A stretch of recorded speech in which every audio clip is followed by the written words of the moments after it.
Peace, folks. This is X from TPOT Media. Open your mind and wake your black ass up. You know what time it is.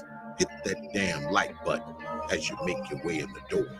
Grab a seat, settle in, get ready. It's the Grown Man Hour with your host, my man, Bernard Riley.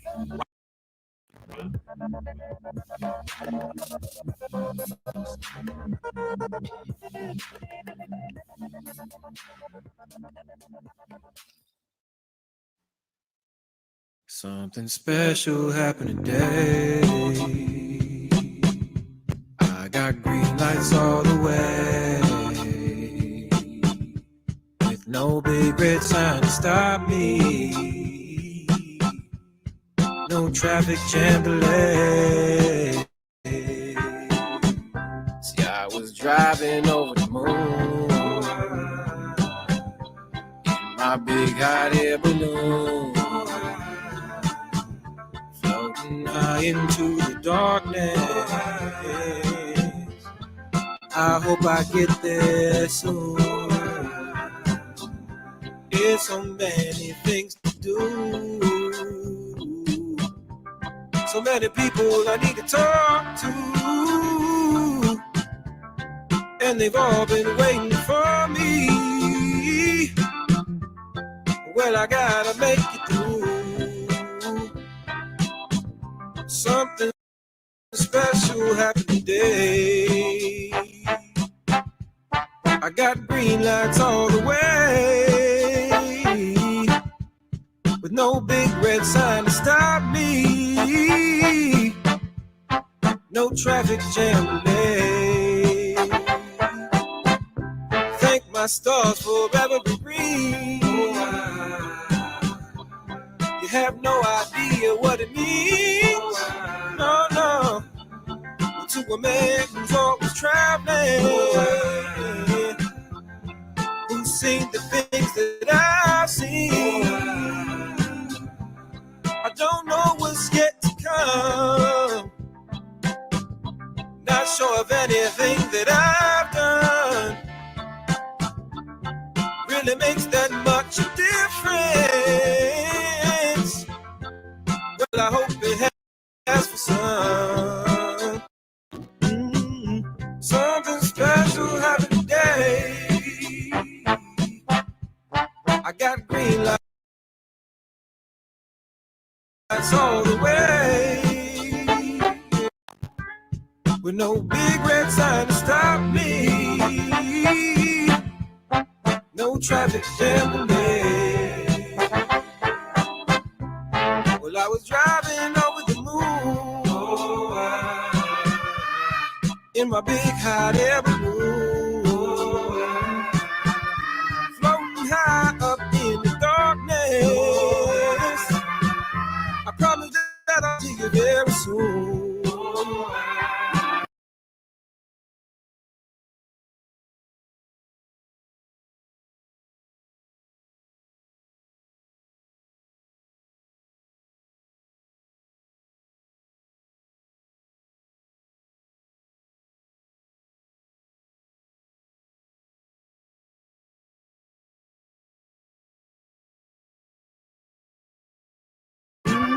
Something special happened today.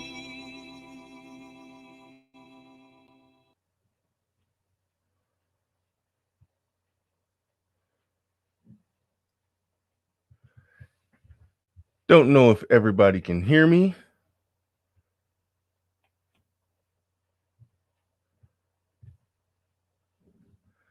I got to figure out why this thing keeps lagging. I think I got it figured out. I think I know what happened and why. Something special happened today. Oh shit, really?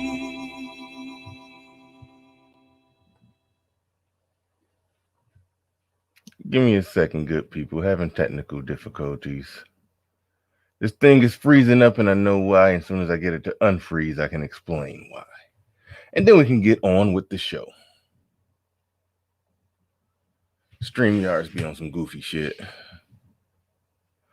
don't know if any now I can see myself. And I assume y'all can see me.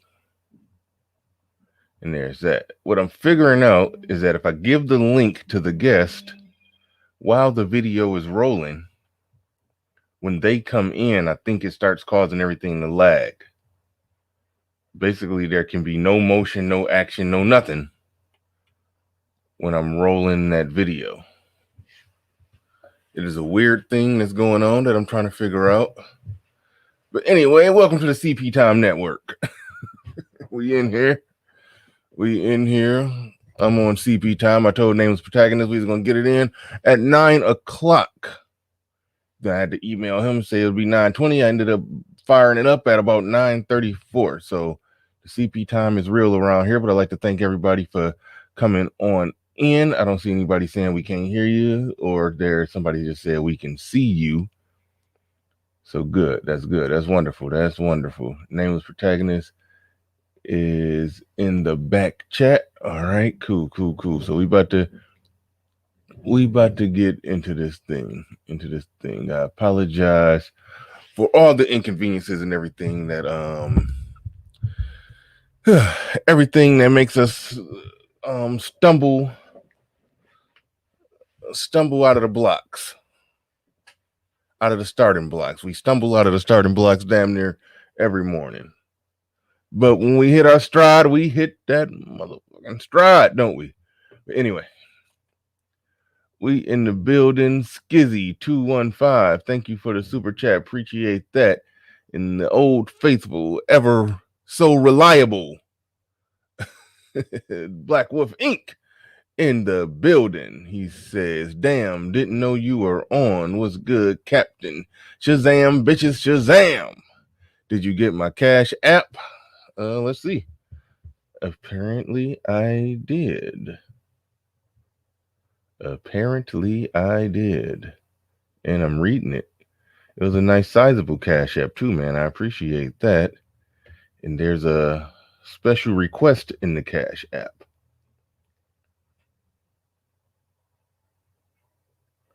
Ooh, that's going to be a good one. The individual, I'm going to keep it a mystery. But the individual that you're suggesting that I reach out to, I was already planning on doing that. Only thing that was stopping it is I didn't exactly have a topic.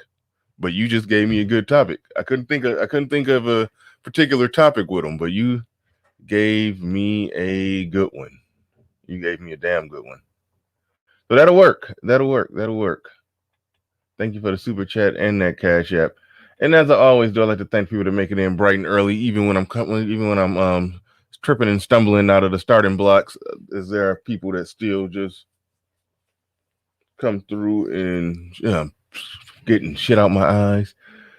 Come through and show the utmost support, and I appreciate that. Y'all come through, y'all hit the like button, and y'all, help get things popping, get things going around here. I affectionately called y'all, the early bird squad that come in bright and early, that hit the like button on the way in, and drop the comments before the show even start. I appreciate all of that.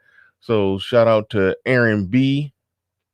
Making it in with the first comment, and he bragging about it. He dropped the first 3 comments. Like, what, motherfucker? Who we got? Mr. Mr. Ricky. I think that's what that is. Mr. Ricky in the building. Mr. Ricky 27 says second. Brendan W says salute. What's going on, Brenda W? Aaron B back again. Says something special happened today. I love that song. Or as somebody else said, that's old nigga music. Okay. Bring on the old nigga music. I rocks with it. I rocks with it. Bowdy Thug in the building. What's going on? And I'm all the way down. Got the Mac the Trucker in the building. Terrence B in the building. What's going on? So what's going on, everybody? Without further ado, I'm about to bring in a special guest. And let's get it on. Let's get it on. Without further ado, Nameless Protagonist in the building. What's going on? Can you hear me? Yes, sir. How you doing? I'm doing great. I'm doing great, man. Glad to have you on here. The way that this even got started, you just was somebody who just randomly hopped on my panel one day. I was just like, because I have a thing when I've never seen somebody before. I kind of have a thing about, man, I don't know. Okay, I'm just gonna give this dude a chance. And they normally open their mouth and a bunch of verbal diarrhea come out, and that's what I was. I was almost expecting that, even though the name Nameless Protagonist, that's a name you got to put some thought into. So I was like, nah, he sounded like he a thinking person, so he might have something good to say. And then you spoke, and I was sold. You had me at hello. You know, you knocked it out the park. I can't even remember what the subject was that day, but I was like, oh, okay, I gotta make this guy a reoccurring feature on the show someday. Because like, yeah, man, because you definitely got a lot to say, man. You remind me of I thought you was like King Sigma on a different avatar. I thought that you kind of remind me of him, just how you talk, the cadence of how you talk, and some of the points you make. I was like, this dude sound like King Sigma up in here. We may have been from the same area. Yeah, a lot of people thought I was him when I first showed up. Yeah, see, I knew I wasn't tripping. Yeah, I definitely sounded like the Mac the Trucker in the building. He says Bernard dressed like John Wick. Doing what he's supposed to do, family. Shit, that's a good one. That's a good one. I'm still behind on John Wick. I still have not seen John Wick. I've seen bits and pieces, but never sat there and watched it from beginning to end. So I still gotta go see John Wick. You know, I'm slacking. As much as everybody referenced that, what's going on? Reynold Cherry, Nameless Protagonist, the Gynocracy Destroyer. The Gynocracy Destroyer. What's up with that name, Nameless Protagonist? How did you come up with that? You're actually the first person to ask me that. So it kind of started when I started doing content on Instagram, and kind of did it after I've been going through a rut. And when people are in the rebuild phase, they go through their own personal story. And I've been writing fiction since I was about 12 years old. So I was always real big on stories and, watching, I guess, the protagonists go through various stages of growth. And you have that whole cycle of the hero that really takes place. And a lot of what motivates what I did, really getting into writing, kind of stems from the fact that I got tired of not seeing people who look like me in a lot of these stories, even though we do have them. I'm of the belief that a lot of the values that a culture has to offer really originates and spawns from telling these stories. They add a kind of value to being able to see these values in action. And oftentimes things like media and movies and all of these other things have sort of replaced the stories we used to get told all the time. And so I kind of just, when you listen to a lot of the stories that are in the media, people tend to have this habit of vicariously living through the hero.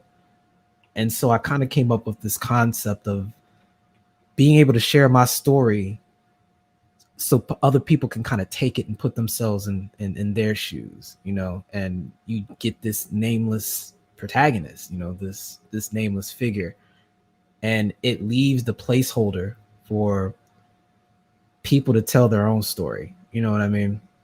I didn't want to necessarily attach a solidified concept to it, but I wanted the actions to kind of stand out more so than just the name. And so it was kind of in an effort and a reminder that you're always going through your own story. And so it's something I use to remind myself, and it's what I kind of use to share with other folks as well. Right on, right on. I'm sitting there typing and playing around with something, but no, that's interesting. That's oh shit. Hold on. An error occurred. It's usually temporary. Wait until a moment. Try again. Shit. Trying to fix something. Bear with me. Nah, you good, family. Trying to fix something. That's interesting. I knew it was an interesting story behind that title. I mean, behind that name. I was playing around with the title. That's why I said title. But I knew it was an interesting story behind that name because yeah, it's a. I pay attention to people's YouTube names, and I can tell when somebody put thought into it or got a story or rhyme or reason behind it. But that was interesting. The other corny question I normally ask is, how long have you been in this space, and how did you even find this space? How did you get involved into it? You kind of alluded to it because you was on Instagram doing something similar, but as far as this whole Black YouTube, Black manosphere sector, how did you wind up in all of this? So, Oh, and real quick, shout out to Counselor Murray and Demac the Trucker. If I didn't shout you, I did. I read it, but shout out to Demac the Trucker. Thanks for the super chat, and thanks Counselor Murray for the super chat. Says good morning, fellas. We appreciate that. All right, go ahead. Yeah, how did you find this this Black manosphere space and get involved in it? so I've been watching it, I guess, in its primordial goop stages. With Uh-oh. folks like Thugnificent and like way back there, Sergeant Willie Pete, like before a lot of before this term manosphere was really said. Mm-hmm. Because I've been following MGTOW all the way back when it was still arguing with MRAs and PUAs. And I would sit down and I'd maybe like start gaming or something, and I'd play, YouTube in the background and listen to these folks talk. So Yeah. that's kind of how I got introduced to a lot of the concepts that ultimately put some of this together. And it was around the time when BGS came up with this concept of introspective Black men of reform with Black Ram 313 and a couple other individuals. And it caught my attention because while I was listening to a lot of the MGTOW information, I was really big on doing tons of research on Black history. Mm-hmm. It had just been something I'd gotten really, really pushed towards during 2008 when Obama got in office. So that's kind of when I started my Hotep phase. You said, oh, hold on. Oh, that's interesting. Yeah. You said Obama got in office and that got you really into some Black history. Yeah, because I mean, I was sipping the Kool-Aid like everybody else. Yeah, the historical weight of a Black president just made you just put on a dashiki, in other words. Well, not even so much that. It was like, okay, this should be done and over with. Why are people still losing their damn mind? And then it started me down the rabbit hole. Hold on, what should be done and over with? Well, there's this undertone that a lot of people had because I'm coming from a military background and I still have a government job. So, I'm in that kind of environment where you have a different rhythm when you're in the government as far as things like race and all of that goes, if you're still sipping the Kool-Aid. And what I mean by that is there's this idea that when Obama got in, racism was done. Like a lot of us understand like that doesn't even make any cognitive sense. But at the time, we were under the impression that we would never see anything like that. And this is before a lot of us even really knew much about him. I know I didn't. To me, he just looked like any other Black person I'd see going into the barbershop. I didn't know the difference. So, there's a lot of nuance that I realized I didn't have. And it's when you put it under a microscope and you start really understanding the strings that connect one event to another that you begin to realize how woefully ill-informed you might be. And that's what started the whole rabbit hole thing. And when I say a lot of my Hotep journey and training and all of that, there's information about our history that you're just not going to get in the public school system, and you're not going to get through traditional means. And so that's when I started coming across people like Dr. Millie Fuller, Francis Cress Welsing, and ultimately that leads to other individuals that are more modern, like Tariq Nasheed. And you already know there's some overlap with the Sonnetter camp. So like Sarah Sutanseti and all of that, like it all at one point in time kind of had its own domino effect that led into one another. And that's essentially when I got pulled into a lot of that. So, it's how when you step into a lot of that so-called red pill information with having the understanding and training that you got from the conscious sphere, you start noticing the nuances in language, and you can understand why BGS and Black Ram and all of them really identified a need to separate. Mm-hmm. And so it was through that pathway that I came across a lot of the main figures that would ultimately help construct the manosphere. And I've just been observing pretty much this entire time, all the way up until very recently, about a year and a half ago. And I'd say earlier this year, I finally started getting on panels and really talking when, panels started getting very popular, because I would always listen. I was very new to this, and I've pretty much been here ever since. Yeah, that's pretty cool. That's pretty cool. You go way back. With this thing. Shit, how old are you?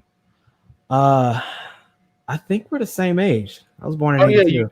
Yeah, you did. Yeah, you mentioned that yesterday. Yeah, so you about either 38 or 37, depending on your birthday. Yeah, my birthday's in November. Okay, so you're about to turn 38 then. So okay. Yeah. So yeah, we the same age. Yeah, that's that was being born in 82. It's like a interesting time to be born. The only reason I say that is because we're technically millennials, but I relate more to Gen X. It's a weird thing when you're born right on that edge. You know what it is? We were born at the time where we got to see the very first curve of the internet before it was efficient. Mm-hmm. And we were literally in the middle of the transition, because you could almost split millennials in half. You've got millennials up until the 90s, and then before that, to where, if you were born in 89, you got a little bit of a different experience than someone born in 81 or 82. And it was that short of a time span. Yeah. I hold your thought. I worked with a guy, real cool dude. He was born 1989. Our experience was completely different. The way we described high school, the way we talked about stuff. I mean, it was some commonality, but it's like we were literally from two different, worlds, different generations. It was, and that's just from 82 to 89. And now another guy I was working with at the same time, he was born 76, 75.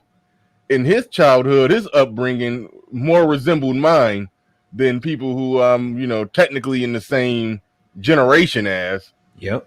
So that's why I've always thought of myself as a Gen Xer until I actually looked it up and was like, oh shit, I'm one of them damn clueless millennials apparently. Right. But I was a little disappointed to find that out when I found it out. Yeah, man. It's like you thought you were in the club of like, yeah, well, this ain't my fault. And it's like, no, bruh. You want the capstone, bruh. Deal with it. Yeah. That's exactly what it's like when you're born 82. I thought I was Gen X for a while. He's shout out to AB Media 83. Says, yep, I was born 83. So he probably understand what we're talking about here. Yeah, man, I was actually in Germany when the wall came down out there. Oh, damn. So like we were old enough to see a lot of this stuff, but not old enough to know what the heck it meant. And then we were literally coming up through the golden age of the 90s. So I think we were uniquely spoiled in that we got the best and worst, because you saw the sharp change in a lot of our culture going from that 96 to 2001 era. It's like, I don't know, it's like going into a twilight zone. I remember going into high school and everything was amazing, and then graduating, getting ready to go into the military, and it's just like, what's going on? I don't I don't understand. Yeah, that do you distinctly remember the first time you used Google in high school? Oh man, you're in the school library trying to look up something because you had Yahoo and GeoCities and all of that too. I still remember folks that were in the little MRC, Java chats, and all of that. Like, you went through all of those stages, family. Like, we went through the AOL era. We had the 56K modem when that was a big deal, like a really big deal. Not being able to use the phone, using the phone, watching cell phones come out. Like, talking about this is weird, man. It makes you feel like, you're some kind of boomer. No, I know, because like I distinctly remember my first time telling somebody to just Google it. And he was like, "What?" I was like, "Google." And he's like, what did you say? He's like, "Spell it." I distinctly remember in high school Google, GOOGLE.com. Just type it in. Okay, what are you researching? Okay, now type that into that little right there. Okay, push enter. Now click on one of those and they'll give you your stuff. And he was right. It changed the whole paradigm on his the library was empty. The library was done. Like I'm talking about like the school library. Nobody was in there. It was just everybody. It was like a line at the computer. Once people figured out, oh shit, we can just Google our research papers. It's like, but when you're born in '82, it's like you right at ground zero. Like you in high school, like you remember the exact change where it was like, shit, you got books. You thumbing through books trying to research shit, then you type something in on Google and you throw them books there. Them books are on the floor somewhere. It's like offended, like, bruh. yeah. It's like, well, like, so yeah, we were right on that breaking point. I remember that. And shit, what was the other thing I was about to say? That was we went through the transition of CDs into what we call them, the primordial ancestor of the iPod. Where we were downloading the MP3s. The little MP3 players. Oh yeah, all day. Also, my see, Silent No, they talking about them MP3s in the chat. They also, when I graduated high school, I think that was the first year that it became a thing where high schoolers was walking around with cell phones. Everybody didn't have one, but it was just like a few people had them, and it was like, dude, you got a cell phone? Right, and everybody thought you were a drug dealer. Yeah, well, no, that was a little earlier when you had to be a drug dealer to have a cell phone. By then, the cell phone, it was like the smaller flip phones. People was walking around with their little flip phones. You couldn't do nothing on it but make calls. But that was the first generation where high schoolers went from it's unheard of to have a cell phone to by my senior year, people, it was a small percentage of people walking around with cell phones, and then like maybe 2 years later, then everybody on Earth had one. Yeah, I was in the military when that popped off, so I missed a lot of that. It's like I went into a whole time warp zone when I went in. 9/11 happened when I was in basic training. Yeah, so that was a strange time, but I definitely remember all of that because I definitely had one because they had deals for them when you went to the PX to get some of that stuff. Yeah. Somebody in the chat, I think it was DeMac the Trucker, he called you the Gynocracy Destroyer. Oh god. Why did he call you that? Like we about to get in that. I even put it in the title. So we about to talk about that. We about to talk about that for a minute. I don't know if you legit changed the name. That's funny. Okay. Well, I think a lot of the reason why kind of stems from me stumbling across a video BGS did talking about the gynocracy about a year ago, and the Crimson Cure did another follow-up video to really explain it. And I would say that one of the big reasons why I kind of withdrew from the Hotep Sa Nethersphere, basically what's affectionately just generally called the B1 sector, really is because of the gynocracy. And it stems from an understanding that intersectional feminism has interjected its way into the Black community going all the way back to the 70s. And it's essentially shaped the Black narrative and done so through the pro-Black movements, to a point where it's left a lot of us crippled to the point where we're in the state we're at now. The Moynihan report helps to explain some of the sentiment where it states that due to a lack of trust, due to a lack of investment in Black men, that Black women have default been given authority, again, under the pretext of we can't trust you to handle it and you need to demonstrate your worthiness before we acquiesce. But it completely ignores the role of family by presenting this idea that they can be mother, father, they can do it all independently, and that you're an option and you should get the power program. Wait, say the last part again before I was cutting you off. Say the last part again. Oh, that you can do this on your own and your participating is an option, but you're still going to be held responsible. It's the bottom line sentiment behind a lot of it. Okay. All right. Now, I want to circle back to something that you said when you talked about women having power. I always push back on that because I always feel like they don't necessarily have power. It's some privilege. And there is a nuance. I agree. I can elaborate. Yeah, that's what I wanted you to elaborate on. Before you do that, Brother Ray, thank you for the super chat. Appreciate that. He says salute to the panel. Kill Deuce in the building. He says, did you download music from Napster or LimeWire?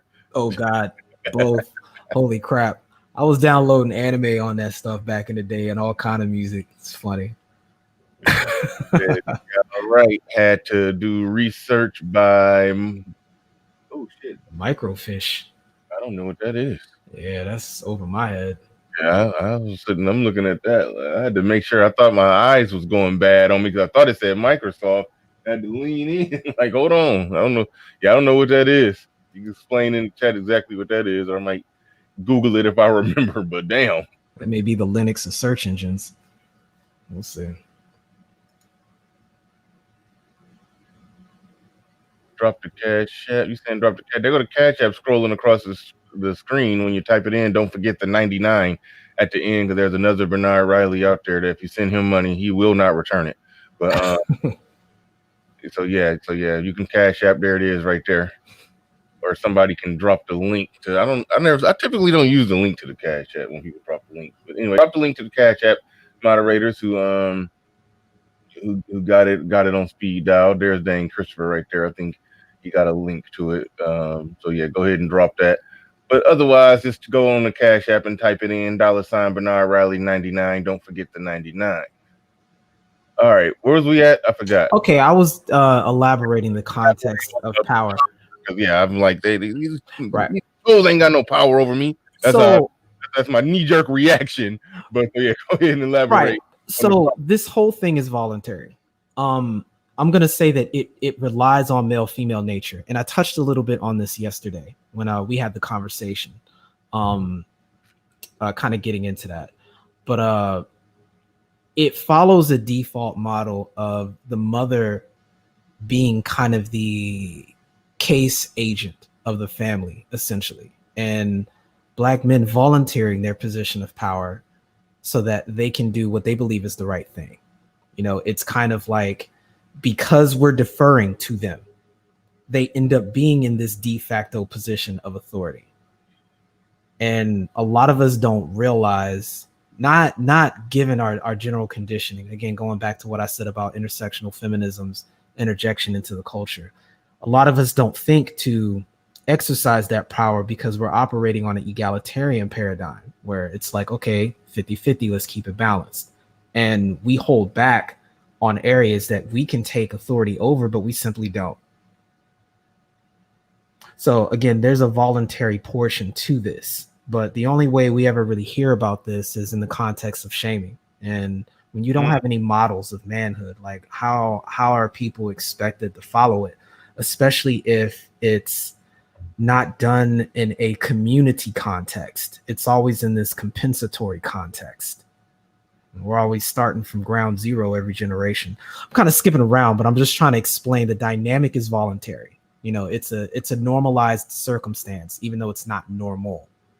How much of that, given all the problems and everything that you lay out, how much of that pro-blackness that you had before when you were getting your hotep on, how much of that do you still got in you? Like, I take it, like, well, I'm asking, you know, if I was like black families, are you somebody who's pushing, saying you would like to see more, you like to see black families get it together, figure it out, all of that, or are you on the path of it's done? Like, where you at with that? And before you answer, hold your thought on that.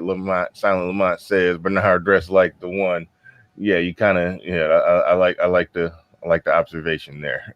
Constable Murray, he says, y'all don't know microfiche. No, we don't. Oh, hell, it was old articles and newspapers saved on film like photo film. Had to use it in college. All libraries have it. No. I think somebody probably didn't want to upgrade. They was being disrespectful, y'all. It's being extra disrespectful. Like, T3, thank you for the super chat, T3. I mean, not super chat, but the Cash App. Appreciate the Cash App, T3. All right, go ahead if you remember the question that I asked you. Yeah. So, I mean, so there's different layers of that. I came to the realization, and I agree with Dr. Claude Anderson when he said there really isn't so much a black community. We're just a bunch of people who live around each other that happen to be black. And I had to really question how power really plays out in a democracy. And all that term democracy really means is just majority rule. So in order to really take advantage of that, you absolutely have to have numbers, and you have to have people that are on the same page in an agenda. And I have a belief, and it's tied to a personal observation, that people recreate what it is they had from where they came from. And this is kind of the origins of how a lot of groups of people make it when they come over here to the United States in order to participate in their bid to get a piece of the resources. You know, that's essentially what economics is about, and that's what politics is about. So the main building block to make sure that happens, to provide a cultural context, to provide a social order, and to transmit values is through a family dynamic. And unfortunately, the definition of family in the United States for individuals of African descent who were part of the transatlantic slave trade, the family unit overwhelmingly consists of mother and children. And I don't think that's a coincidence. So just with that dynamic, you can't have a family. And so if you can't have a family, you can't compete. You can have individuals that become exceptions to the rule, but you get these individuals that are successful not because of the community, but in spite of a community. And you can't properly engage in democracy here in the United States without that. So I believe in the idea of a black family, but I recognize very quickly that a black family is not going to happen until the things that are getting in the way of creating a family get readdressed. And black men can't do it by themselves. Okay, what things are getting in the way of creating a family that needs to be readdressed? I think there is a cultural rejection of the classic family model and the need for family when it comes to actually pursuing power. And a lot of reasons kind of stifle that, but part of it is the environment, because the legal environment in the West has catered to a lot of feminist ideology that ultimately is anti-family because it's anti-male and female nature. It eliminates and undermines the historical social pressures that help put families together and keep families together. For example, you couldn't just decide, all right, I'm in a marriage now and I'm just gonna bounce because reasons. You know, that wasn't a thing before. You know, you had marriage, and kids might be involved, but the families of the people who came together were also involved. You formed a unit.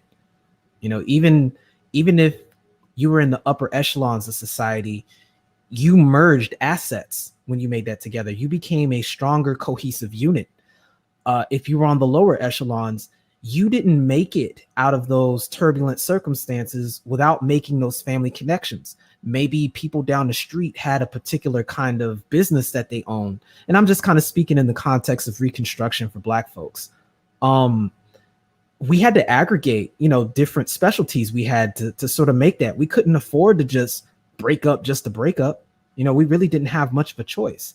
And when people kind of go back and really talk to the older generation that did experience Jim Crow, a lot of their relationships lasted so long because they really had no choice but to figure out solutions and work together. But when you have laws that make things like this optional, and you take off the pressure of the potentiality for children unless you want them to, human nature begins to creep in. And that's why I went back to what I said earlier about how female nature has a tendency to see females' resources as her own, whereas men see their resources as their families. And they pursue greater positions of power so that they can provide more for the environment that they're going to be a part of. And when you go through this from generation to generation, constantly resetting, and you're competing against other groups, it eliminates the idea of family being important because you've got this anecdotal experience of I can do it on my own, so you should be able to too. I got my degree, I provided food and shelter for my kids, I'm successful. But now you're crippled compared to other groups of people who can now aggregate their numbers and align themselves with policy changes that put them in greater positions of strength to pretty much start passing you and doing whatever they want. Right. W.L. Fonzo, he says, your channel has put me on a lot of new creators. Keep on putting these shows and panels. I think you can keep putting on these shows and panels. I definitely will. That's sort of the idea. I'm like doing a little mini micro rendition of what O'Shea was doing, because O'Shea put me up on a lot of people when he was doing, one-on-ones with a lot of different people, big and small. So he ain't doing the panels no more. I'm kind of filling that void, carrying that torch in that way at least. So yeah, definitely gonna add. If I hear somebody and hey, they got something to say, they sound intelligent, sound like they making some sense, got some talent and insight and knowledge that they can drop on us, yeah, I'll more than likely reach out and bring them on for a one-on-one. Yeah, that's all about. It's networking the thoughts, ideas, or no pun intended, a black brain trust here. No pun intended on the actual black brain trust. That has a that's a pretty cool name too, by the way. But anyway, what was I about to say? I saw. Well, let me get to the super chat. Gynocracy Destroyer combo nameless slag BG slash BGS slash Edward. What? Gynocracy Destroyer combo. Na- okay, I see what he's doing there. You threw me off with that, but Reynold Sherry, thank you for that super chat. And also, got to shout out on the Cash App end. Rex. Well, your Cash App name is Rex5454. Don't want to say what looks like your government name in this Cash App. And I don't know what you're talking about on this comment. It says for old man got to be addressed by Philly. I don't know what you're talking about. Don't know what you're talking about. Old man got to be addressed by Philly. I have no idea what you're talking about. But thank you everybody that came through on the Cash Apps. Y'all making the Cash App ring during the stream. I do appreciate that. Um Damn. So I guess my question, see, when we get far upfield with this, it turns into a situation where, okay, and I did a stream on this for a very specific reason when I was talking about will laws really change anything, and Mhm. I was coming down on it's culture more than anything, regardless of the law, because law-abiding citizens um, tend to act in concordance with the cultural norms, and Correct. people are law-abiding citizens. Now, the laws of when it comes to laws that in terms of relationships and marriages and all of that stuff, child custody, all of that, then that gives people, who are law-abiding citizens, flexibility to do something that's not illegal, but that's clearly some fuckery, you know. So Correct. that's where it gets into a slippery slope when you're talking about, you know, law. So that's why I always say it's more culture than anything, and that's why I say other cultures, even cultures that don't make that much money, they can still have more intact families because they got a culture that more I don't know, more promotes it, I guess. Yes, and that's why I made the statement in the very beginning where I said people recreate what it is they had from where they came from.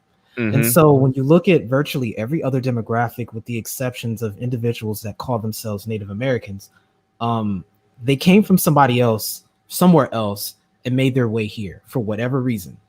And what they brought with them was a name, an identity, a history, and a landmass that they can point to as a point of origination. And that immediately gives them an agenda. African Americans are in a unique position to where our cultural point of origin was the plantation. And unfortunately, the area of history that's probably least covered, that's arguably the most important, is Reconstruction. It is a complete blind spot for most of our narrative. And we don't take enough time to analyze what we did right and what we did wrong. The overwhelming majority of our success was experienced in areas where we had no choice but to succeed or die. That's essentially the ultimatum we were given. The overwhelming majority of us at first were stuck on the plantations we were previously working on because that's the only way they could recoup their losses. Or we were busy trying to relocate to areas with families that were further up north and trying to figure it out from scratch in an area that's hostile to us, doesn't want us there, and had a new set of laws that pretty much quartered us off into a specific location. There was no, I'm going to leave this and go somewhere else. You had sundown towns where, if you weren't out by the time the sun went down, you were hanging somewhere. I mean, this was the reality we had. And this is how you had a lot of those cities that ended up being, or rather districts in parts of the city that ended up being predominantly Black and very industrious and very productive and became economic threats. That was a combination of the localized culture we were able to try to build from scratch, but it was greatly influenced by the environment. And you can see what happens when civil rights shows up. A lot of those pressures that were there begin to lift very, very slowly. And suddenly all these businesses that we had, because we had no choice, we essentially gave up to other groups of people because all we seemed to have wanted was the opportunity to be American, more specifically, join the dominant society and engage in their resources, not understanding that if we don't secure our own first, nobody is going to respect the equilibrium, our pushback, our potentiality to do business with us. And that feedback loops back to what you were saying also, Bernard, about culture. Because on the plantation, what was our ultimate objective? To work hard and appease the group of people that were over us. We had to be hyper individualist because it was not allowed for us to sit down and actually aggregate. And so we don't have a history of communicating with each other. This is how you develop cultural values to get an objective. And you can kind of see this show up when a lot of us are in this space having conversation, because we're probably one of the only groups of people who don't know how to talk to each other. And we're probably one of the only groups of people where it's been illegal for us to talk to each other for the overwhelming majority of the time we've been on this continent. Wow, that's yeah, it's interesting talking about us not wanting to talk to each other. Something that came up. Well, I bring it up all the time, but I was glad when I heard Dr. Tiasan Johnson mention it when he had just did an interview with Kevin Samuels. He had mentioned, or I don't know if it was Kevin Samuels, one of them mentioned it. Something that I had been saying is that the people are in place, the talented Black people that have the ability to build the type of businesses that we, say that we want to see. Those people exist. They're just, making a lot of money working for some large multi-million-dollar, if not billion-dollar company. And on face value, that's kind of okay. That's what the majority of talented white people do. They all don't just go and create $1 billion business. And, economies, economics, capitalism don't work that way. Talented people are going to go work for somebody else who have already built it. They're going to go use their talent in exchange for money, even though when you run the numbers, they are making somebody millions and they're getting paid They're getting paid 150,000 to make somebody else, millions. And so that's what that's what we got. That's sort of what it is. Our talented people who could be the ones growing the businesses are essentially working for other people, making them rich. But if you got all that talent, insight, wisdom, and knowledge to be able making somebody else millions and getting paid, 200,000 dollars to do it, you have all the knowledge, talent, wisdom, and insight to grow a vertical business in your community and employ your own people. I think part of that downside, and this circles back to culture, those that would choose to do that, then they essentially damn near gotta ultimately deal with niggas. They gotta come like cause look at to have the resources and what it takes to start. We complain about the corner stores, all the little local stores owned by Arabs or owned by Koreans or owned by this or owned by that. Somebody to have the resources and the business acumen to actually get that going and put that together is somebody who's going to be a pretty smart, talented individual who don't want to go in the hood and deal with no hood shit. Well, and I'm a piggyback on that. I say Black folks have only understood addition. And because we don't have a history of multiplication, and whenever we've seen multiplication, it's been at lower quantified levels, we don't know why it's important. So I'll give you an illustration. You can take one billionaire, right? Or you can take 10 people who have 100 million. Wait, hold on. Hold your thought real quick. I gotta ask a question because tonight, please hold your thought. I gotta say this. I hope Obsidian is still listening. I think they're doing the Obsidian versus the World on the Prophet of Thought series today. I want to use my platform to help promote that because I think that could be very interesting. If Obsidian is still there, or I know SKC is normally, sort of the right hand man of brother Xavier. If he made like a little promotion video like what he did for when I debated the breakdown, if something like that is available, yeah, I would like to play it if something like that is available before this show end. Hopefully we get normally once the show get later on, the numbers normally creep up. I would like to play any SKC, Brother Xavier, Obsidian, any y'all listen, if any promotional videos or anything that was put together, let me know, send it to me. I would like to play it on my show. I like to help advertise the Obsidian versus the World thing, because if it actually goes down, it's gonna be wild, wacky, and crazy. And I'm gonna pull up, get some popcorn and and watch it. I think they're already talking shit. He says open all comers. It goes down 8 p.m. EDT. Don't keep me waiting. Yeah. I wanna help promote this because a little known fact. Please hold your thought, Nameless. I interrupted you. Little known fact: when me and Obsidian was doing the Obsidian versus the Black Love industry, Obsidian would come in here and just start going off on everybody in the sphere, the chat room. I'm like, why you going to war with everybody? We supposed to be calling out and making fun of Derek Jackson in the Simp Brigade, and you just going to war with every damn body. And I'm like, you turning this into Obsidian versus the Black Manosphere. And so I think that's where the concept of that Obsidian versus the World was birthed. So I was like, that could be a good show. When I was like Obsidian versus the Black Manosphere, I was like, that could be a good entertaining show. So I'm glad TPOT, Brother Xavier, the Prophet of Thought series, and Obsidian is figuring out a way figuring out a way to keep that alive and keep that going. So I do want to see I do want to see that thing actually succeed and go somewhere. So if he made a cool promotional video like he did for me in the breakdown, yeah, I would like to play it here. So that, just let me know. Send me an email, either Obsidian, SKC, or Xavier, because that's gonna be a barn burner tonight if people actually come up and argue with Obsidian. And he's gonna be extremely antagonistic. It's gonna be good entertaining. But Osama Abdul in the building, he says, shout out to Nameless.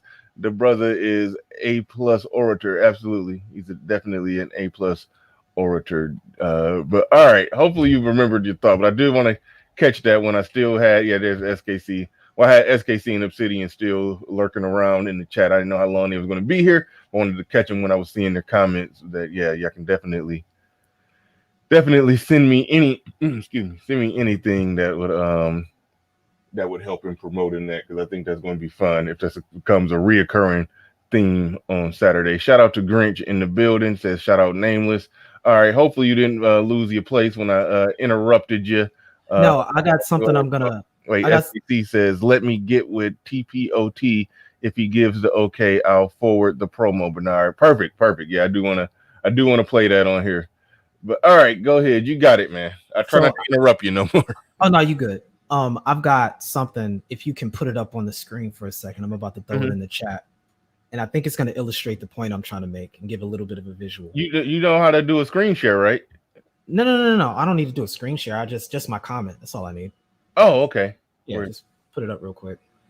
Oh. So what I mean by that, by us having an issue culturally, only understanding addition and not multiplication, is because we only look at the sum of the money. We don't look at the potentiality of productivity by an individual with that much aggregation in terms of how much ground 10 people can cover versus just one. So even though we're dealing with the same amount of money, those 10 individuals, if they're US citizens, are able to vote. They can cast votes for councils, which can get policy changed. They can literally put more raw resources to use as an individual. So let's say they're going to actually buy a house. Each of those individuals can use a percentage of their money to buy a house as well, which comes with other things they need. And if they're buying it from their community, that's putting somebody else in the job because their resources are being used. It becomes multiplicative. So that one individual can't buy 10 houses. It wouldn't make sense. That one person isn't going to buy 10 cars. They can't drive them all at once. You know what I'm saying? And that's just on a baseline level. Then you start getting into your voting potential locally, and then your voting potential, going to the state level. Your ability to make more moves is much easier with the same amount of money. And so that those 100 millionaires are going to be able to flip that money much easier, even though that one person could do it. Now, let's say that one person gets locked up for whatever reason. What's going on with his assets now? It's a problem. Now, what happens if one out of those 10 gets locked up? You still got the rest of those resources floating in the community still. Like, these are things we don't recognize because we don't have a history of needing to think this way, whereas other groups of people had no choice but to. Okay, now here's part of the problem I'm seeing with billionaires, particularly black billionaires, and I would even argue with white billionaires and millionaires to some degree. I don't think they're as community minded as even millionaires and billionaires of other races. I think they're money minded, and in their process to make money, they end up by default having to employ people, but they would love to not have to employ nobody and still make the same amount of money. Right. So I don't know if other people, okay, at the small level, there's some community aspect to it. When we're talking about all the local businesses in the black community, there are families, there are people that have come here from overseas. They've pulled all their resources. A group of people. They normally, and I do believe that typically the people that come over here are people that are more well off, because a lot of those countries, they don't even make their dollar isn't even worth it as much as ours. So when they coming over here, it's not like people are just coming over here broken barefoot and then they own a whole parking lot damn near with 5 different businesses in it. Like, that's typically not how it works. At least I don't think. But it is I do see that it's a tight knit community or family thing, because a lot of times you do see the wife, you do see the daughters, you do see the kids in there working the cash register. You do see a lot of stuff like that sometimes, and they do, network and do stuff together to make sure that they can get it going. So I do see that with the smaller businesses that's in our community. But when it comes to when you're talking about billionaires or people that's worth $100 million, they're just looking at numbers. They just like, okay, if I buy a piece of this business is making X number of dollars. So if I go ahead, this is Shark Tank 101. I go ahead and I put $200,000 into this business for a 35% share of these expected to be $1 million in profits. I'm going to get an extra 350,000. They're moving money around. They're buying shit. It's like I get that, but what I'm community. Well, I get that. I only use this, and I use numbers off the top of my head as far as the values. I wanted to show the formula. The formula is what's more important rather than the metric numbers, because I will agree that there is a cultural component once you get past a certain amount of money that has more to do with class rather than money. I'm sorry, class rather than culture. I'll be honest, the person I had in mind when I thought of a billionaire was Robert F. Smith. And I look at a lot of his interviews, and this is something he talks about a lot. He's argued to be the richest African American right now in the country. And his big thing is STEM. And he talks a lot about what I just said. And he recognizes he's kind of an anomaly with regards to that. But I got the idea of the formula thinking about some things he said, where, at the end of the day, when you have more people who can aggregate the same amount of capital, those people have benefits if they understand that with an agenda or a cultural understanding, you can make things happen.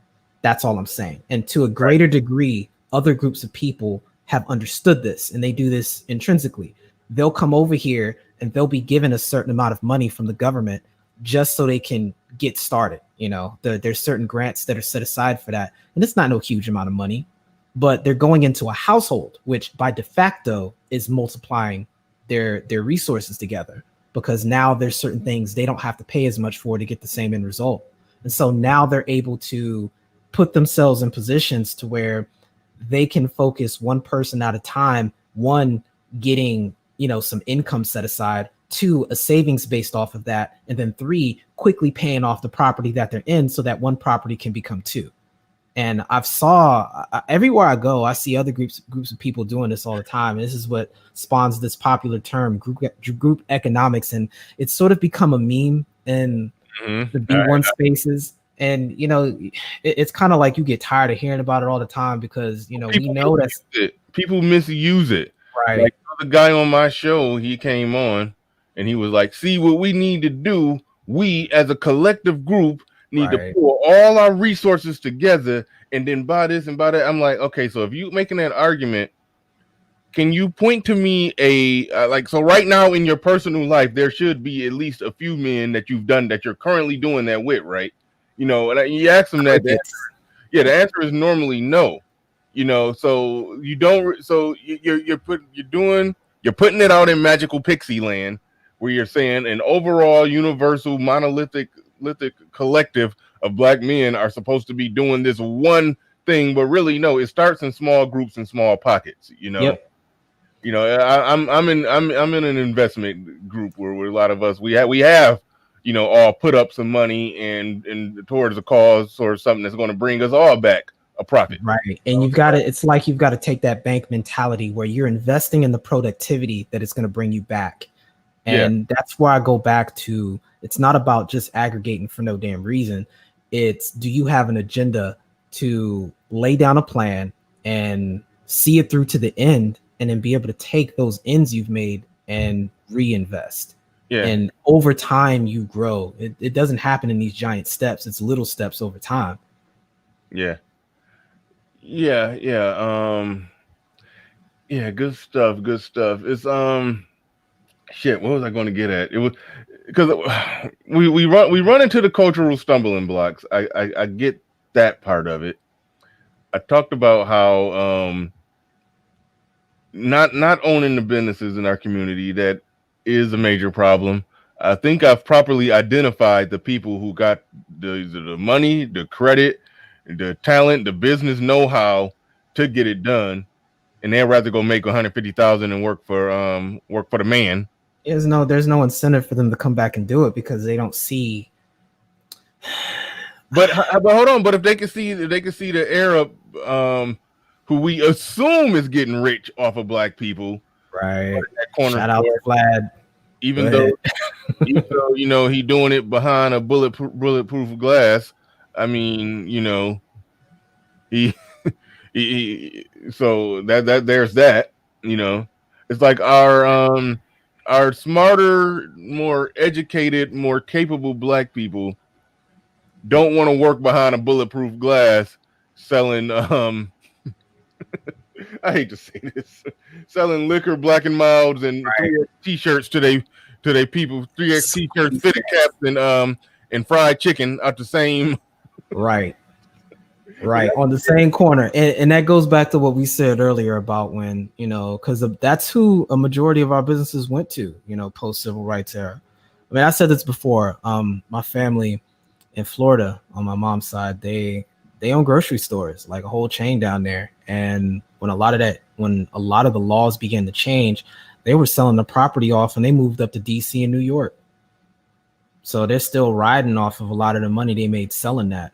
And, you know, it's a pattern, you know, and I tie that back to the cultural aspect, because once again, since it was an option, people are going to default to their conditioning. And since it's not required that we do this to get by, I don't know why we would necessarily expect people to behave differently if they don't have to. Yeah, I mean, I'll just use COVID as an illustration, right? Okay.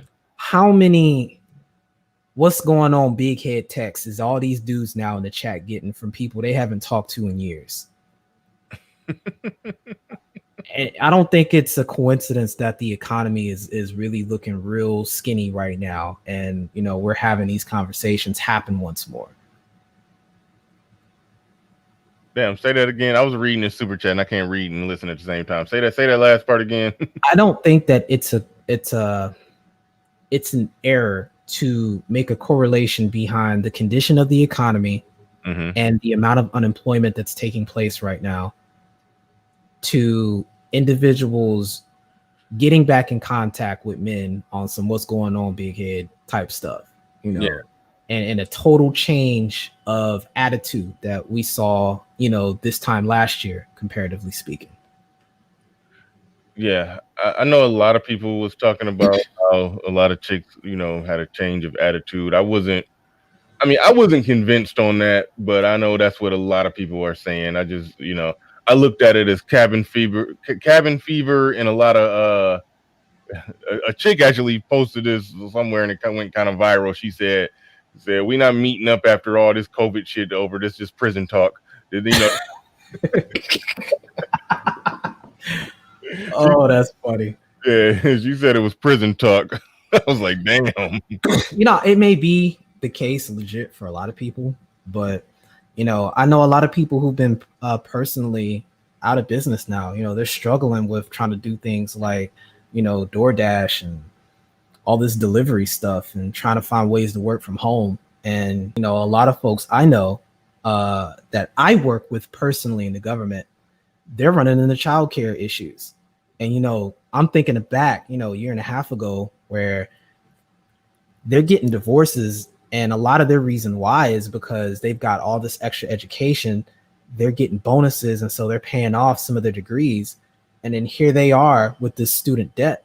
And now they don't have nowhere to take their 7-year-old that needs to have somebody to watch them. Like, what's their education doing for them now? Like, that's kind of like the other side of the story.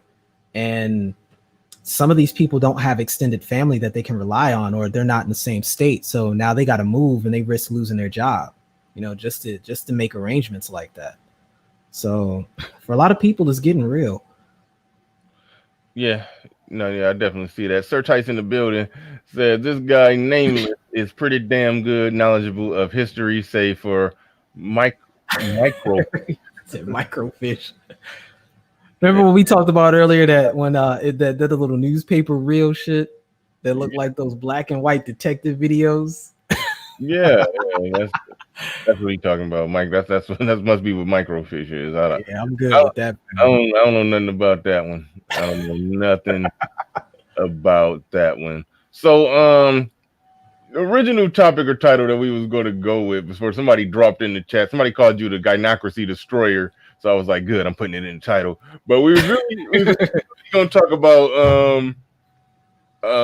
like a spinoff on sort of what me and LAR talked about when the title was How Do Black Men Win? So let's talk about what do black men need to do. And I run into stumbling blocks when this type of question is asked, because again, there's no universal collective hive mind black men. So it sounds like we're talking about herding cats. I talked about how whatever is going to be done is going to have to be done in individual pockets, you know, and then, sort of grow out, branch out. But I mean, but everybody getting on one accord. Whenever somebody say we all just need to get on one accord and do this, and I'm come on, man, you putting it in pixie dust land. I know my goal, because a lot of people know I'm a guy in this space where people talk about weave all the time. How black women need to quit wearing weave. Oh God. That hair hat on their head. I'm the guy who said, you know what? If they're going to be wearing that shit on their head, I'm going to make some money selling it to them. So I took the money I had, bought a bunch of that shit wholesale. I sell it on Facebook Marketplace, and I got an office set up. They messaged me on Facebook Marketplace, and we set up a time. They come in, see what I got. They buy or they don't buy. So I'm so my goal and plan is to have a damn store, a full-blown store. I just do it out of an office right now. I want a full-blown store. So I'm sitting here. I got that mindset that I want a business, in the black community, want to employ black people. I want to contribute in that sense. You see what I'm saying? Correct. These people are supposedly, allegedly getting rich off of this, which a lot of them have to, because we're talking about a billion or $1 trillion forget if it's billion. Sound like Carl Sagan, billions and trillions, and I said Carl Sagan. Man, go watch Cosmos, man. He said millions and billions like 1,000 times, sounding like Agent Smith in the Matrix. Sound like him. I said that on the last show, but yeah, I want a piece of that pie,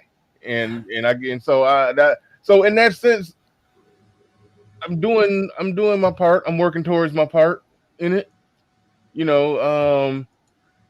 but far as talking about what do we need to do as black men, it's like I don't even understand how you communicate that, because it just seemed individually based.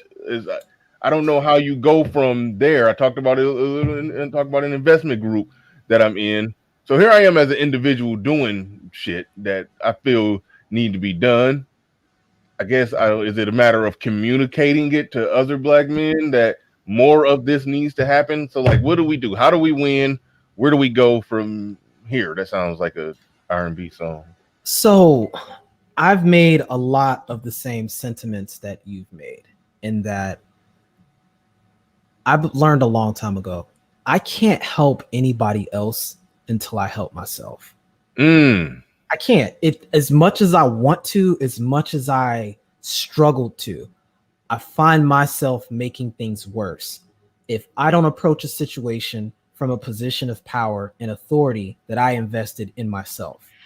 And when I can demonstrate competence in what I'm trying to get myself involved in, my presence immediately adds value to the situation. That, you know what? That's the reason why, because a few people have reached out to me on, trying to get in the get in the hair business and kind of do what I'm doing. And I kind of gave them I talked to them a little bit. So a couple of them I fell out of contact with, but I feel like I need to succeed more at it before I can really, be given full blown advice on it. Like once I get to the point where I'm just full blown, got a store, is up and running, then yeah, I'm in a position now. I want to try to give the game to everybody, so to speak. But that's how it's always worked. Like, fam, you already know the importance of image. You've got the track record, and when you can sit down and say, "Listen, here's the environment I was in. This is the formula I followed. I don't mind giving assistance and showing you, the pitfalls that I went through. Just open a line of communication and I'll see what I can do to help. Maybe I can go visit your location. Maybe you can take a look at some of the content I'm putting online and, let me know how you're doing after that.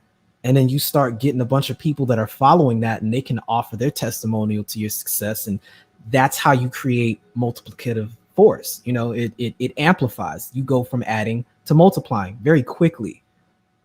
You could do this with almost anything, but it starts with making the hardest step, which is gaining self-mastery so that you can gain mastery over your environment. That's something I learned with martial arts. And I think it's something that's just rooted in human nature and rooted in the way the world works.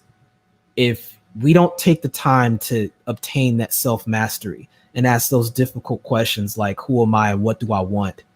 How can we even begin to relate to other people, let alone recognize what their needs are? Because ultimately we can just boil this all down to just simply saying people aren't getting their needs met, and they're expecting other people to solve that problem for them and not doing the work themselves first. And, you know, it takes a lot of the problem with that, and then this is where you get back to the weird thing. With most other groups of people, it's a small percentage that are ultimately solving those problems. correct. And everybody else is just employees. It's because they've got what I call economic inertia. So since we're starting from ground zero, we have to generate that force. Nobody wants to do that because it's not easy. It's very, very difficult. And it's even harder to do when you don't have any cultural co-opting for it. So you're essentially starting from scratch every generation, which is what I meant when I said that earlier. You know, and people trying to act like because it's been done, it's simple. It's not. We have a lot of unique, what's the word? Self-limiting beliefs. And it can be easy as using the truth to be something that you hide behind, which we do see a lot. And that's where a lot of people get their anecdotal expressions of, we need to do more than just talk. But if we don't talk, we don't gain the advantage of having a different perspective, because we're limited as finite creatures to only seeing what we can understand. And we have to value the fact that other people can look at the same thing and take away something totally different. I think it's why I have this idea that even though I may come up with some information or discover something, it may not be useful to me right now. But what I come across, my perspective, may be what somebody else is missing to save themselves from the circumstance that they're in. So I do the best I can to listen to what other people are going through and why, and see what I can use to apply that to myself so I can begin to make that inertia. Because I understand that we don't have a history of this. And if I'm going to make something happen, I have to do it for myself. And then I need to make sure everybody in my immediate surroundings are able to get with that program. I come from a family of matriarchs on both ends. All of them are matriarchal. And I'm realizing very quickly that because of that, there's not been a patriarchal tradition, and there hasn't been a patriarchal line of effect as far as my family's assets. I am in position to now gain control of those assets. And the other candidates are either getting too old or they're not competent enough. I'm going to de facto be the patriarch of my family in the next 10 years. If I don't have myself together, I run all of that into the ground. I have a vested interest to keep control of that because of everybody else peripherally in my family that's dependent on that. I need to make sure my brother's good and his kids. I need to make sure my mom is going to be squared away in her retirement. My dad is in a position to retire with his business and his angle. Their kids are going to have issues that are going on. We're going to be faced with a situation pretty soon if automation comes in to where our labor is not just going to be considered marketable anymore. You know, if a robot can do the work of 10 people in the next 5-10 years, I don't care how hard you work. You need to develop another skill.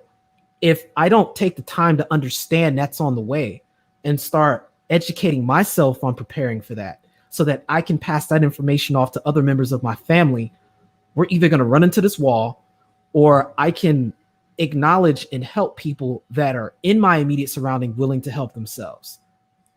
And this is how we make slow but subtle pushes of inertia. It doesn't necessarily need to have everybody doing it, but we need to have people aware of the situation so they can start making those movements. And we need to communicate things that are coming down the line and potential hangups that people have ran into so we can refine our methodology. That's why I really value the manosphere in general, because it is unprecedented that we have so many generations of people in one location able to even do this.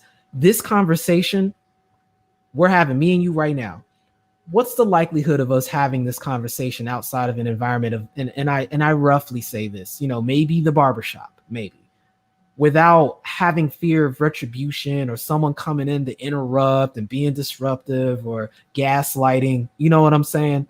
Yeah. Or it wouldn't get to this level. It wouldn't get this deep. The Right. conversation may happen, but then it will segue into some other shit. So, and that happens a lot here too when the panels get going. Somebody gonna start, talking about pussy, and Right. Derailed. it's nothing wrong with talking about pussy. We talk about pussy here, but there's it's layered, nuanced conversations that's happen. That's what I like, a multifaceted, show where we talk about a lot of different topics, but these type of topics, no, Black Manosphere is where it happens, where it goes down, and the only time you ever hear it, stuff similar is when like for example, they're talking about Black business in other places. What typically ends up happening, you're talking about those people who are more or less how do I say this? I'm trying not to be insulting, but it's very liberal. It goes back to what you talked about at the beginning of the show, where you said you got out of the side netter sphere. Yeah.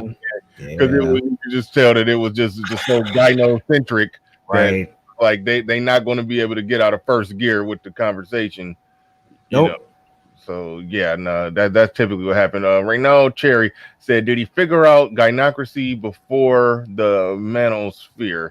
That's a good question. You go ahead and answer, but before you answer that, Kareem came through with the cat. No, that's Sir Tice. Sir Tice. I didn't mean to say you. I said your government first name. That's all right. As long as they don't know your last, unless your last name is Sir Tice. Boom. All right. He says, salute to you, Bernie, and Nameless. Drop the cash app on me. Thanks. I appreciate that, Sir Tice. It look like I haven't been reading all the comments because I have a hard time reading and listening, but it's not seems like Obsidian going ham in the chat. Sound like they got chat room wars going on. They got chat room wars going on down there. But you can go ahead and answer that question. Did you what was the question? Let me put it He back. was asking if I came across the gynocracy before the manosphere. I'm gonna say, and I mentioned this in the very beginning of the podcast, that word entered my lexicon thanks to BGS and the Crimson Cure and their conversation of really breaking that down and showing the line of effect of how our historical relationship to the plantation and the sentiments that were held and the mismatch of power and how that ties into concepts talked about in Dr. Tommy Curry's book, The Man Not, which set the precedence to say that essentially Black folks in general have only ever been given an opportunity to experience adulthood as an approximation rather than fully realized. And men in particular were only allowed to function in very specific ways, which more so mirrored manhood than actual manhood. So, your ability to entertain, your ability to be a resource, and dropping that vitamin D. And these are the main things that were important on the plantation. Grinch did a book on this, The Ratchet Rouge. Highly advise it. It really explains what he labels as plantation politics. And we have a very long history of that. Another book you can get into that really spells this out with napkins and crayons is The American Slave Coast. And it demonstrates how slavery was very different here in the United States than anywhere else, due to the fact that when it was getting banned internationally in around 1812, Thomas Jefferson was looking to really capitalize on creating slaves, not from the continent, but indigenously here in the United States by making farms. And this is where you get these baby farms at. And they were literally bred to essentially serve. And the dynamics of power that you see going on mimic the concubine scenario that was described in that book, Daughters of the Trade, which showed how you would have slave traders go to the coast of Africa, mix in with these matriarchal groups of women who were practicing hypergamy, because here you are with these new dudes showing up with all this technology. They couldn't stay there because the climate was basically killing them.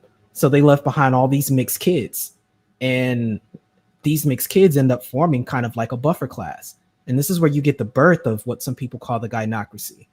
And they in turn, these were matriarchal women before. They ended up becoming matriarchal due to the nature of the way things worked. So you would have families that were, you'd have the men and you'd have the women, and they lived separate to one another. So that was already kind of a thing. And by the time you get this system that's being established, a lot of those women were being taken as concubines essentially for these dudes that were showing up in rotation. And they would form these enclaves in the forts that were made. So if you could afford, or if you were light enough, so to speak, to make it in there and prove that you had a European father or was of European descent, you know, you got better education, you got access to more resources, you were generally connected to the church. And it was how they actually got records of this. You know, the marriages that would take place would actually be sent back to Europe, and they'd have them documented in the church. And that's how they were able to kind of reverse engineer and trace back that research and see the origins of a lot of these things. And you know, that tradition carried on, especially by the French. It's how you got, if you look at that movie Eve's Bayou, you know, that was a whole culture that kind of went down. And it really explains a lot of that. How you get the Creole classes, how again the general prospect of a lot of women being on the plantation wasn't so much for their hard work, but to essentially be concubines. And it plays out with what we learn about what's called social dominance theory. And I can break that down a bit too, but me and my sister Nicole Ali, she's a geneticist that really started taking a liking to kind of talking about that. We've got several panels where we go into a deep dive with social dominance theory and explain how there's an algorithm that it explains white supremacy. Essentially, it explains Black men's experience, not as an excuse, but as a psychological de facto understanding of human nature, where if you've got in groups and out group people, individuals that are in the in group will be split by male and female, the same way individuals in the out group will be split by male and female. And generally speaking, the greatest level of tension that'll happen won't be between just the in group and out group. It will be between the in group and out group males. So there's this assignment of subordinate male that's given to out group men, because men are the only ones that are generally seen as a threat to other men, because they have the potentiality to initiate sex and dominate, and typically are the ones to dominate social structures. So if we look at what Dr. Frances Cress Welsing was saying about the origins of white supremacy being white genetic survival, and the reason why there's this fixation on Black men and reproduction is because the only way you get this definition of white is if you protect other people who are classified as white. And if you can only reproduce one at a time based on your women without W classification have to be protected. And if Black has the greatest potentiality to remove that definition of white, and men are the only ones that can essentially assert sex in multiple areas, it's going to be Black men that essentially get focused. Like, social dominance theory accounts for that. So when we run this through the formula and we go back to the plantation, this is where you get things like buck breaking.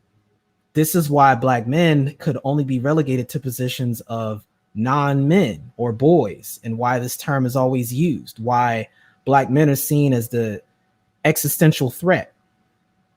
And it shows the psychological impetus to really put this forward, and why we get a anecdotal position of Black men not being put in positions of power, but also Black men not being given or not having a warrior culture, warrior tradition, or a rites of passage even. We just get these approximations of manhood through things like gang initiation, introduction into the prison system, going into the military. You know, these are all approximations. They're meant to be supplemented by another cultural background, which again, we don't get the full gambit of. So you get these statements from early feminists going all the way back to the 1800s, where there's this premonition that's put on the table that if Black men were somehow able to get authority and power, that we would do to them what the system did to us. And we know that doesn't make any sense. And in the instances where we do get power and authority, we're going out of our way to try to protect and uplift those that are around us. But overwhelmingly, that sentiment has been passed on ever since. And it's what led to a lot of the results of the Moynihan report, where the conclusion was you need to empower Black men. And by empowering Black men, you will de facto empower the community. And it was at the time a lot of the feminist rhetoric that was very popular then that rose up and said no to that. And that's essentially been the pattern ever since. Anytime anything has been directed towards Black men specifically, whether it be policy or some sort of benefit that would help alleviate the end result we see of us being on the negative end of the metrics, it's seen as some sort of attack on female safety and sovereignty. And it's mischaracterized. And it really adds weight to an already complicated problem, because we are now having to compete with other groups of people who are de facto benefiting from this word minority or person of color. You know, we don't get access to any of that because other groups of people have more gravity. And so here we are having to deal with this trickle down method. And it's just, it's not really working for us. We're being forced to be individuals rather than having the opportunity to take advantage of momentum created by other groups before us. Man. God damn, you said a lot. That was deep. That was very deep. I think I asked you one question about daughters of the trade. And how were you said you called them some matriarchal women, and I said, okay, wait, how were they matriarchal before, you know, all that happened, and then you boom, you just took off. My bad. I'll kind of qualify that. No. I thought you answered it. You answered it, but I'm saying you kept going on so much, and it was so good. Like you broke down a lot of shit. I definitely enjoy it. I'm thinking about opening this bad boy up. I was trying to keep an eye on all this chat room dwelling that's going on. Rex is in there showing the hell out. I don't know who he's calling gay, but Rex cut it out like that. Like, I mean, you putting in words. Yeah, see, there you go. Somebody else already said it. Stop saying the G word. I think you could say the G word. You can't say the similar, the F word with similar meaning. I don't think that's the one you can't say. I think you can say gay, but either way it go, keep that shit out of the chat. So yeah, you're doing right deleting it when he starts saying all of that stuff. Don't block him, just time him out to high heaven if you go to if you go to really clown, and he says, sorry, got a question, just asking, is this GAY? If so, wow, my wife told me that. What? I just time him out to infinity and beyond. Just I everybody just join forces and time him out until time him out. He said my wife told me. Yeah, I don't know what's going on there. He getting close to getting just outright blocked. Yeah. Oh well, but oh shit. Yeah, there's a lot of strings of connection with this family. So like there's no one solution. And I think it's doing a disservice to the topic if we think we can one and done this to death. Like we've got a lot of issues, you know, even when I was in the my Hotep phase, there's a lot of really relevant information that you can identify when you sift through it. Like I agree with a lot of what what's that brother's name? Umar Johnson, when he really approached it from the psychological aspect. I really think Black folks should invest in therapy. And I'm not saying that as an insult, but we've got a lot of issues with growing up in an imbalanced household and not having simple things like your existential existence appreciated. Did you see my interview, my one-on-one with Counselor Murray? I didn't. Yeah, check that out. It was real good. I think he cracked the code. We're going to revisit that and talk about that some more. I'm going to get him back on pretty soon. I haven't reached out to him about setting up another one, but he was basically explaining how like therapy is might be the name of a lot of the stuff that we just write off as just outright. Hey, this is just a bunch of nigga shit. No, a lot of it can be broken down through. I can't explain it like he explained it. So I'm not even going to try. Well, So, you've got normalized traumas. And I think that's what we're going through right now. I came across this when I started doing my research on epigenetics, which is essentially the study of how people can make adaptations to their environment, have kids, and those adaptations that they've made, they pass on to their children.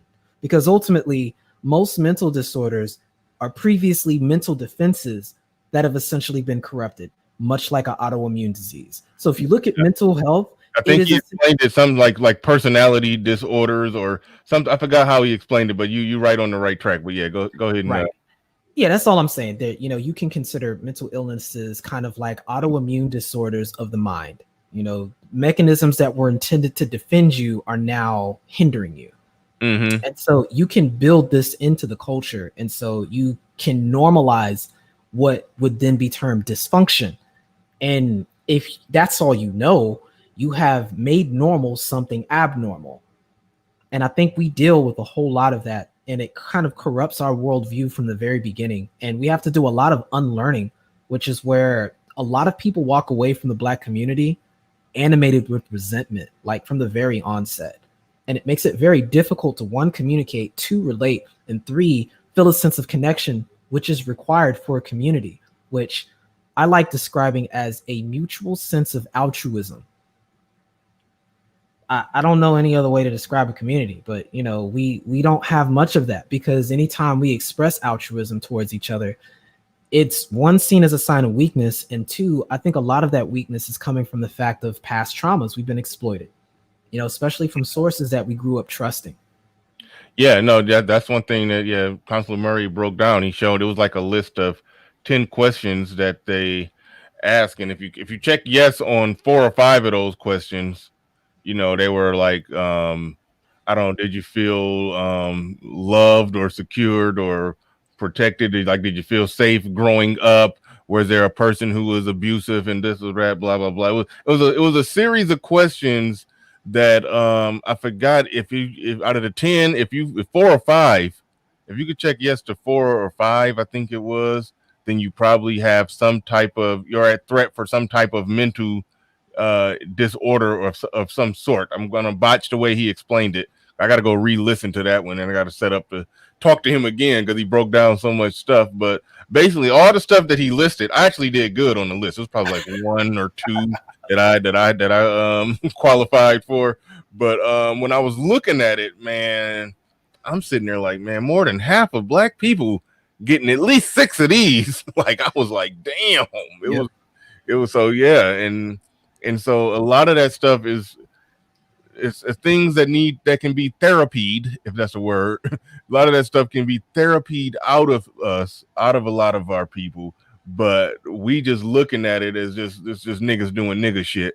But a lot of it is just like it's just a breakdown up here somewhere where they just shit is going awry. You explained it real good. He explained it real good, and that's why I like talking to those who are well versed and competent in explaining those things. So I do got to get back with Counselor Murray, because he definitely kicked ass in that one-on-one.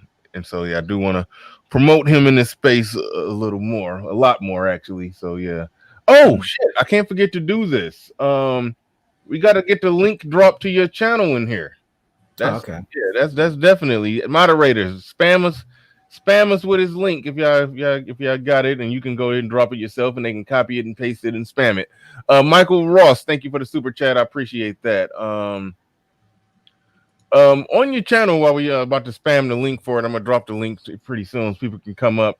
Nameless Protagonist got a lot of knowledge, so when y'all come up, y'all can just give your thoughts on the conversation. But I mean, he's somebody who's dropping enough knowledge bombs to where y'all could ask him ask questions. You don't have to be restricted to a question, but yeah, if it's something that came up that y'all feel the need to ask him a question on, definitely ask him a question, because there's so many. When he was talking, there was so many questions popping in my head that popped out of my head. Eventually, I need to have my little pen writing down shit when somebody's talking and they dropping so much knowledge on the table.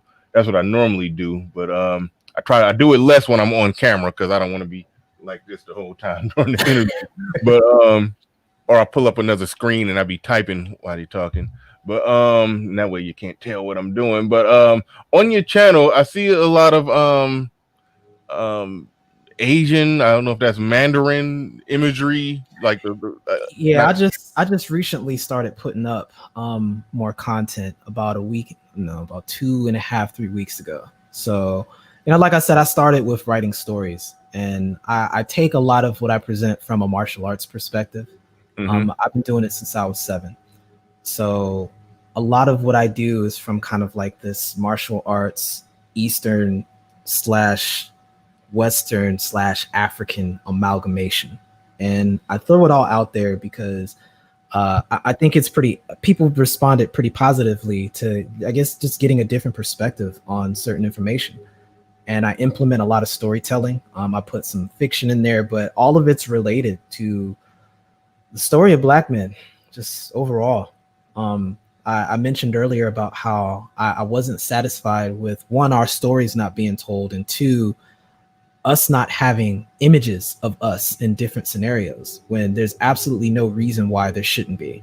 I still see us as the universal people. From a genetic standpoint, we're ground zero. We're like everybody's grandfathers on Earth in a genetic sense. And there's no reason why we can't see ourselves culturally like that as well. I think I said it on Brother TOP's channel before. I think we sound just the same speaking English as any other language, especially as African Americans, because we're still coming from a position of being removed from our points of origin. Even though we have a relative point of origin, our history is much greater than that. And I don't see a reason why we can't acknowledge where we are now and acknowledge also where we've been and form an appreciation of where we can go in the future. Because whether we want to or not, the world is getting so much bigger due to technology and with this fourth industrial wave that's really pushing. And a lot of how we're organizing ourselves as human beings is going to begin to rapidly change pretty soon. Like, they're already getting very close to identifying what they need to do to colonize Mars. And we may not see it in our lifetime, but the conversations of sovereignty begin to come up. That's going to put us in a position to where we're going to be a interplanetary culture. Like, it's going to mean something to say you're from Earth. If we don't, there's already people thinking like this. Like, if we don't put this in the back of our minds, like, and recognize the direction that's going, we're really apt to be left behind. So, yeah, you speaking to the sci-fi dork in me when you start talking about that. The concept of somebody having to make a distinction that, oh no, I'm from Earth. right.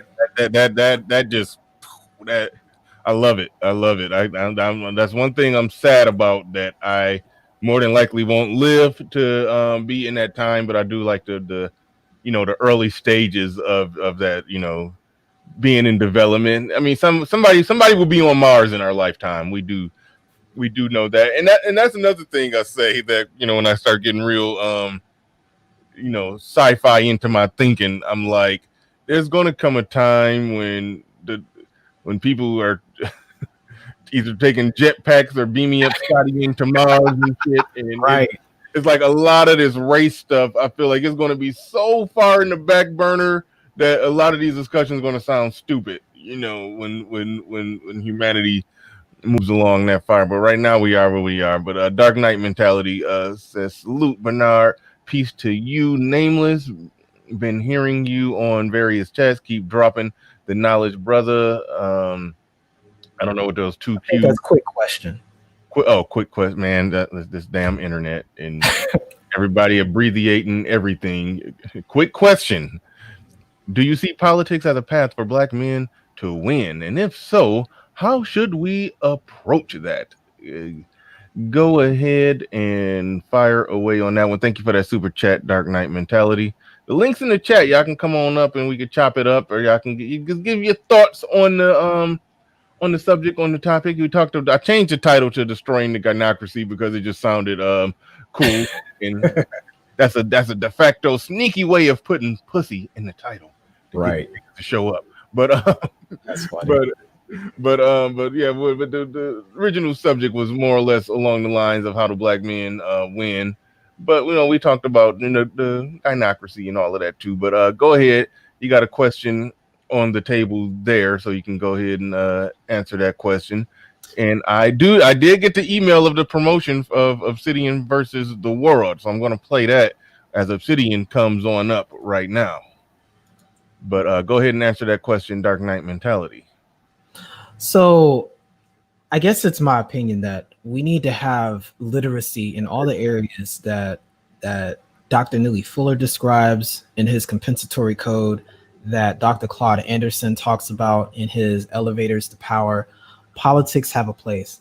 I think the issue with politics is that you need to be postured to make use of it. It's kind of like you can't make use of an operating system until you get a computer. And we are expecting a lot of things that come from having a program, but we haven't even gotten a program language yet. Like, we're still dealing with binary, which, yeah, you can do it, but it's going to take you so long, it's not even funny. Like, it comes in phases. We need to be aware of the fact that we need to be getting involved politically, and we need to be getting involved politically in the sense where we're going to be getting something out of it and not being somebody's volunteer. Because power has a unique way where if you don't take agency over it yourself, somebody else will take agency over it for you. And that's been the experience we've had with a lot of venues of power. Whatever you don't control, somebody else is going to. You're either going to be caught in their wake or you're going to be the one making it. So we need to be aware of that as an eventuality. We just may not be in position to make full use of it now, but we have to have an awareness. We have to. And we have to be able to see how it can relate to us economically, and we have to see how it can relate to us legally, because these are all vectors where we are being attacked by it all for our lack of having reward and punishment associated with that. Right on. All right, right now, fellas, mute up because we are about to play.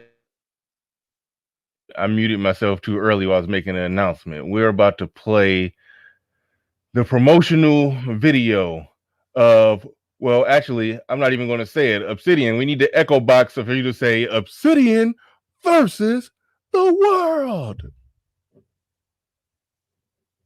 Oh man, can you hear me? Okay, you don't got it. Yeah, I hear you. Go. What's up?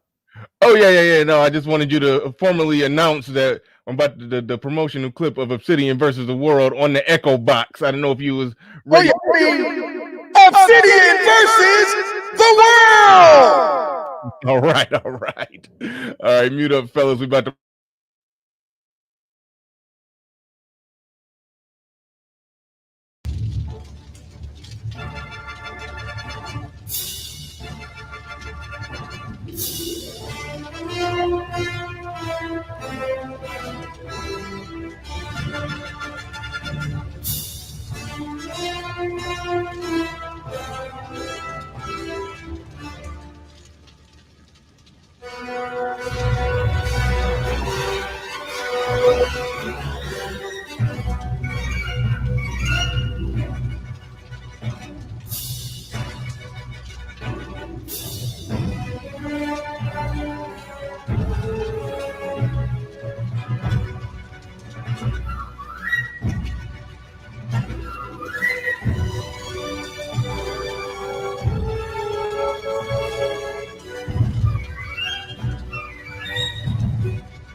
Only from TPOT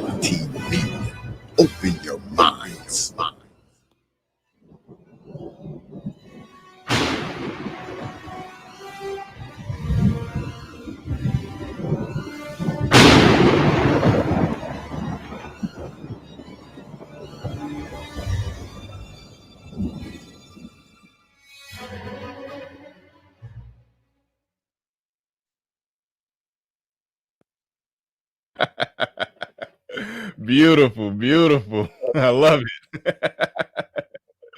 That was amazing. That was amazing. I'm glad. Oh man, I don't even know where to start. Real quick, Obsidian, talk to us real briefly about what we can expect on this Obsidian versus the world. How did it come about? What can we expect? What's about to go down tonight? Yeah. So yeah, what we're gonna do tonight is it was indeed an extension of the idea that you came up with. It was your brainchild, and I think you deserve the credit and part of the royalties on it. Is Obsidian versus the Black love industry. So we decided to take that idea a step further with Obsidian versus the world because I cause a lot of butthurt in people, and I do. I mean, a lot of guys get very angry about the things that I say. And so I wanted to give them an opportunity to go, mano a mano against me in a formal debate. And Supreme King Kun and Brother Xavier came up with the idea, and I refined it a little bit. And so we came up with the idea of Obsidian versus the world. So, there it is. There it is. Now, this is going to be more formal because I had the impression that they were going to open up the panel and then people were just going to come up and sound off. So, I mean, because it sounds like how you doing a formal debate without an official opponent? Like, are you just going to sound off and then somebody else going to sound off and then they get, I don't know, 7 minutes to just go and then you rebut and then they go and then I take it multiple people will be stepping up. So I'm trying to figure out, is there a layout or format in this thing, or is this going to be a free for all? Yeah, it's a little bit of both. The idea is actually this was inspired by my tiff with Mr. Donovan Sharp. He had done a few videos of a few lackeys with his, and they were attacking me. So what I did is when I got on my show on Mixler, I put it out there that I would be willing to debate Donovan Sharp and his lackeys all at the same time. 4-on-1. I'll debate up to 4 people at the same time. Of course, only 2 of them showed up, Solo TV 84 and Xanatos Clutch, both of whom I handily dealt with. And so I said, well, we're going to keep up this idea. I'll keep that format. I'll debate up to 4 opponents at the same time. Whomsoever will, let them come.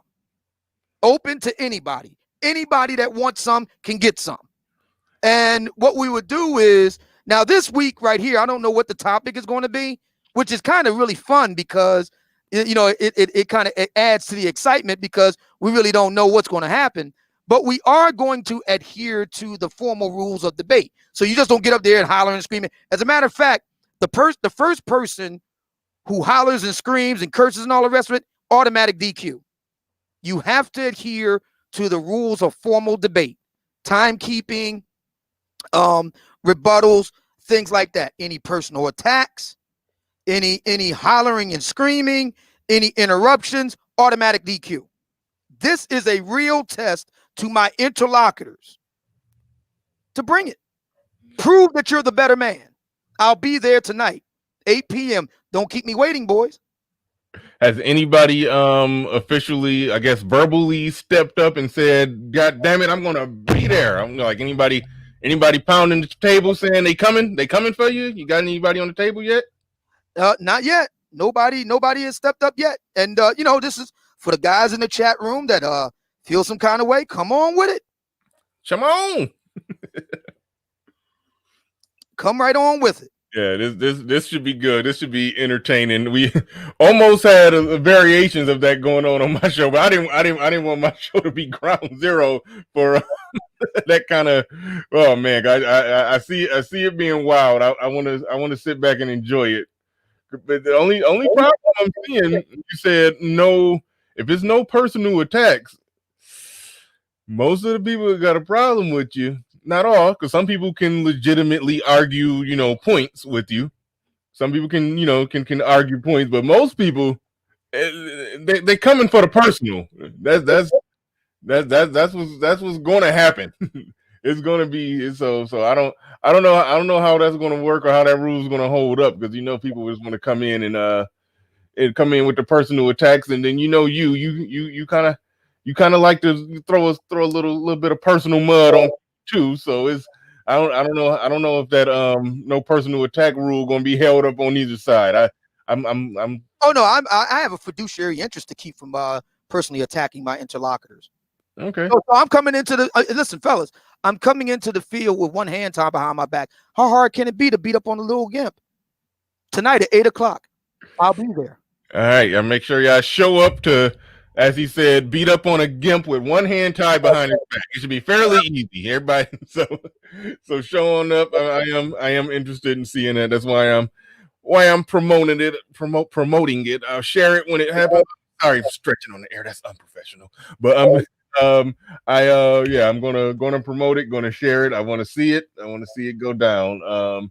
So yeah, that should be interesting. That should be interesting. Far as anything that you heard here today from a good new friend of the show, Nameless Protagonist. Anything you hear from him that you want to comment on, or Yeah, actually, yes.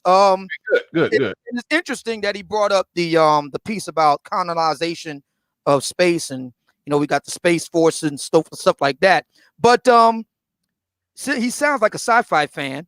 Mm-hmm. Are you familiar, Nameless, with the film Star Trek Into Darkness?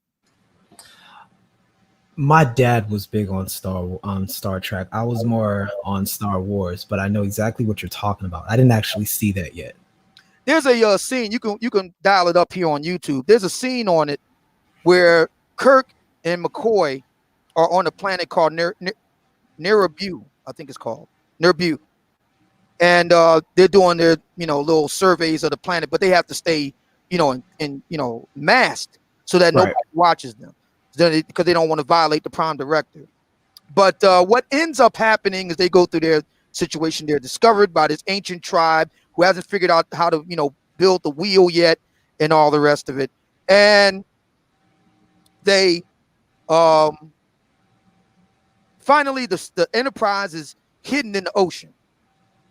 And the Enterprise rises out of the ocean, and these primitive people see that and think it's a god.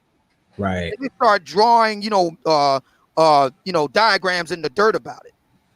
See, my thinking is where black people are in relation to white people. See, white people are in that Enterprise rising out of the ocean, getting ready to warp out into space.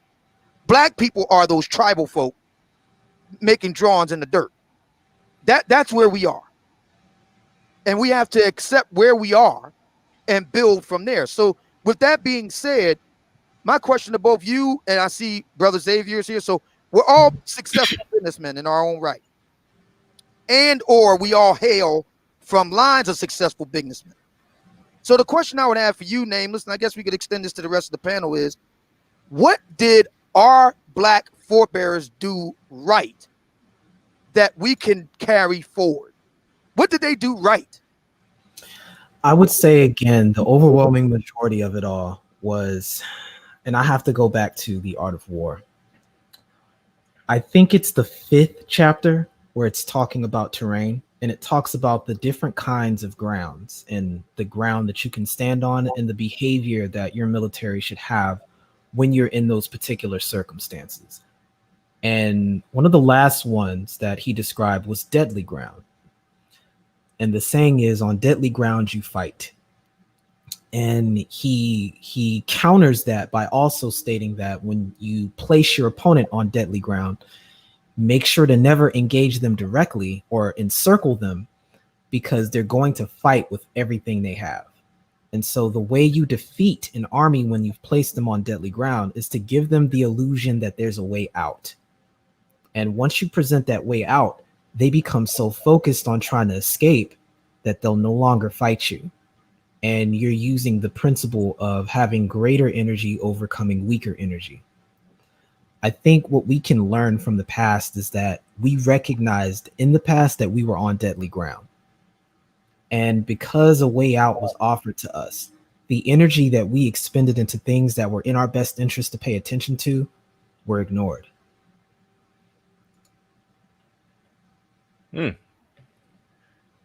Oh man, you got to respond to that. Your response to that? Okay, so please pardon me. That was a bit esoteric. Would you mind giving me the Cliff Notes version? Basically, we don't realize it's real. They did back then. If you weren't in a certain area by a certain time, you were killed. We don't have those kind of rules looming over our heads anymore. No, So no, we don't. hang on. You sound like a Gen Xer. Well, I mean, we talked earlier about how there's a lot of overlap between my age. You sound like a Gen Xer. You said that you were in Germany at the time the Berlin Wall fell. Yes, I take it that you were a very young man then. I was 7 years old. You were 7. Yeah. So that would have been about 30 years. So you're in your latter 30s now. Yes. So you would be you would be an older millennial. Yep. Correct. That's what we said. He was born same year as me. He turns 38 this year. Already 38. Yep. All right. So with that being said, your parents weren't, in the grips of Jim Crow. They were post civil rights era black people. Correct. Okay. So they succeeded. If I'm not mistaken, you're from the East Coast. My parents were in the military, so again, we were all over the place. Okay, Yeah. so even a greater marker of success. And they have a string of grocery stores from the South. Well, on my mom's side, that would start with my grandmother. Their line had the grocery stores. So that puts them during that whole civil rights era. Okay, so at the tail end of it. Right. Okay, so you and I have a similarity in background because my grandparents were also very successful in business and had a string of stores and real estate properties and things like that. What my grandparents did that was successful was, 1, they had a plan. 2, they found somebody, meaning a wife, a husband, that they could work with and that shared their plan. And 3, they stuck to it. How can those 3 steps be applicable to black men that want to win the day? Tell me. They can, but they've got to see the need for it. And this is what I keep going back to, which is the difference between then and now. The common denominator change in the success in my family in particular, especially on my mom's side down in Florida, was the fact that they no longer had to have those businesses. And so they ended up leaving. They sold the property and they moved up north. They went to DC and they went to the New York area. And ever since then, they've essentially been operating on this matriarchal system where people have these huge families and they're always asking my grandparents for money. I don't think there's anybody that's actually married anymore in my family. They're nobody's married in my family. I just realized that. Nobody's married. I think the problem that you're running, hold on, real quick, Obsidian. I think the problem that we run into with a lot of these conversations, Obsidian, you're talking about what your family did. You're breaking down the micro. I think the hurdle is, how do we sell that micro of what your family did coming in the worst times for black people other than slavery? Slavery off the table, those were some of the worst times for black people, but your family rolled their sleeves up and figured it out. And they had a plan and they executed the plan.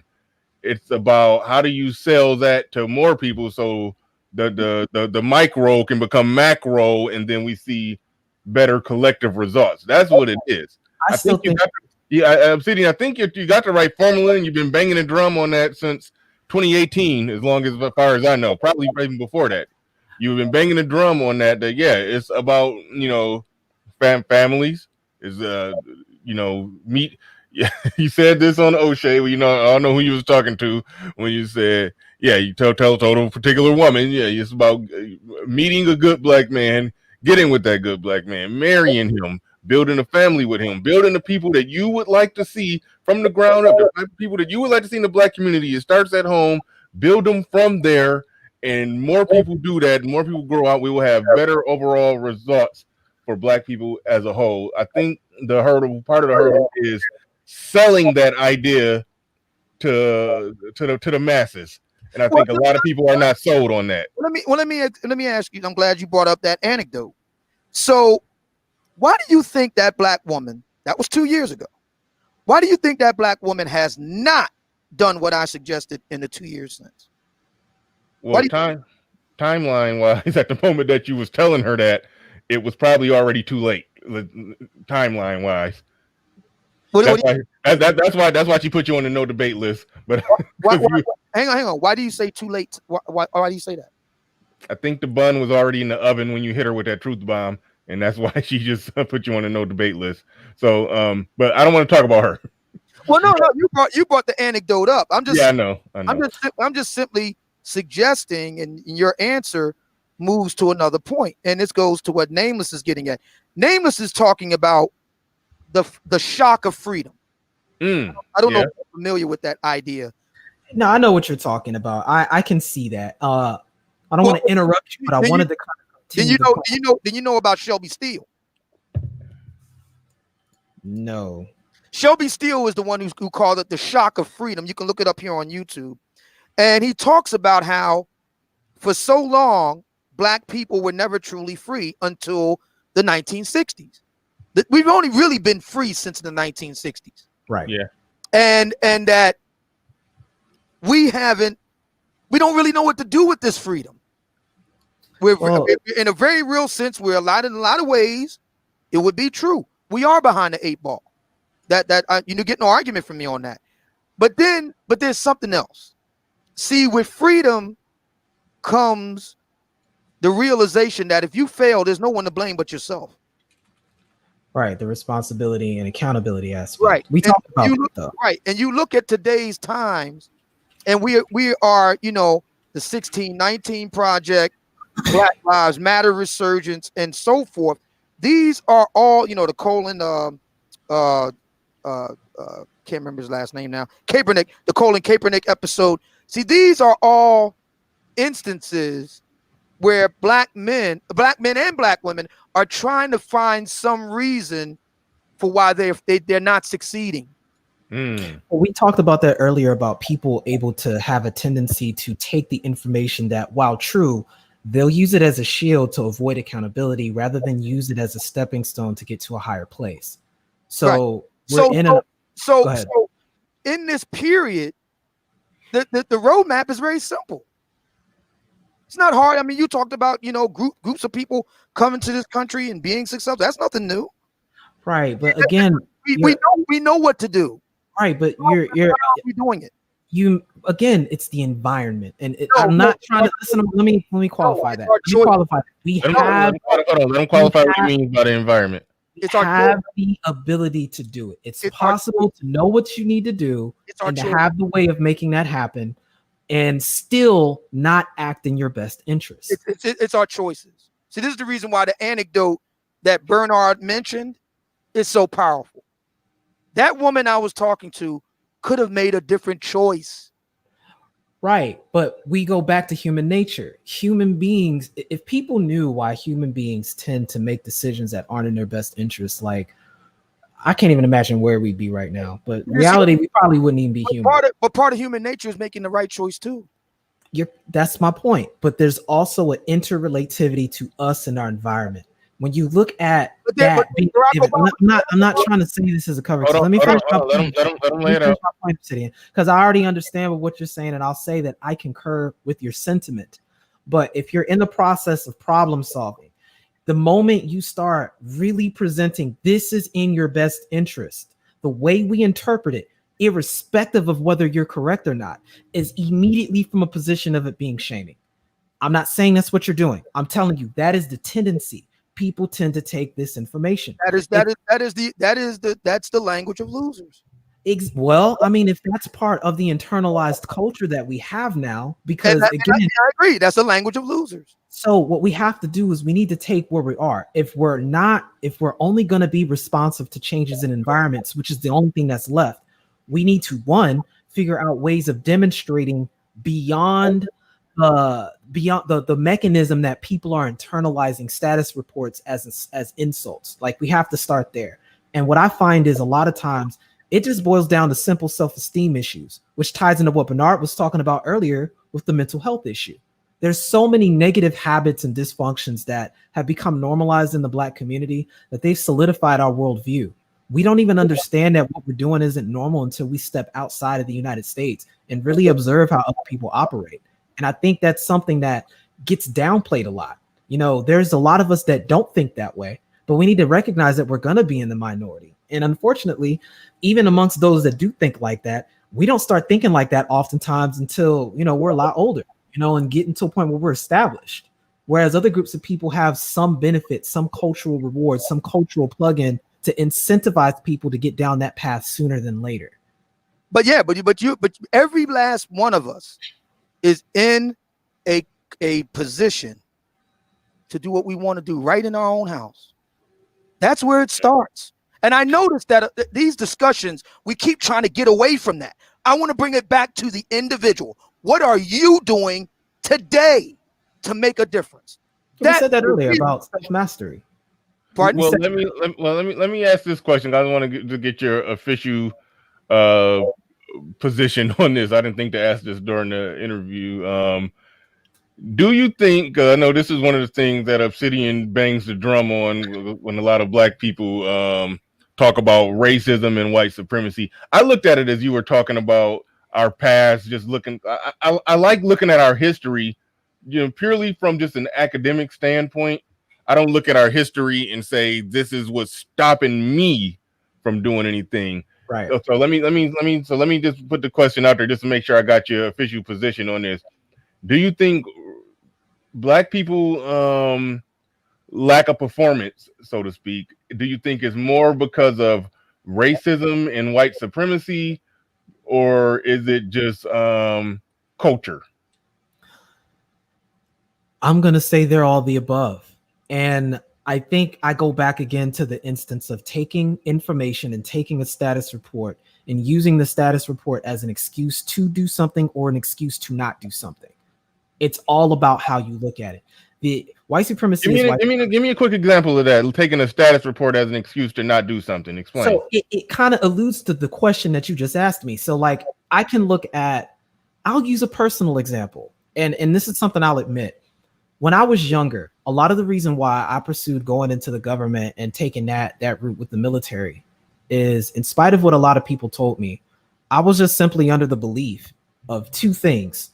One, that I was at some kind of intellectual imperative or impaired ability just because I was black.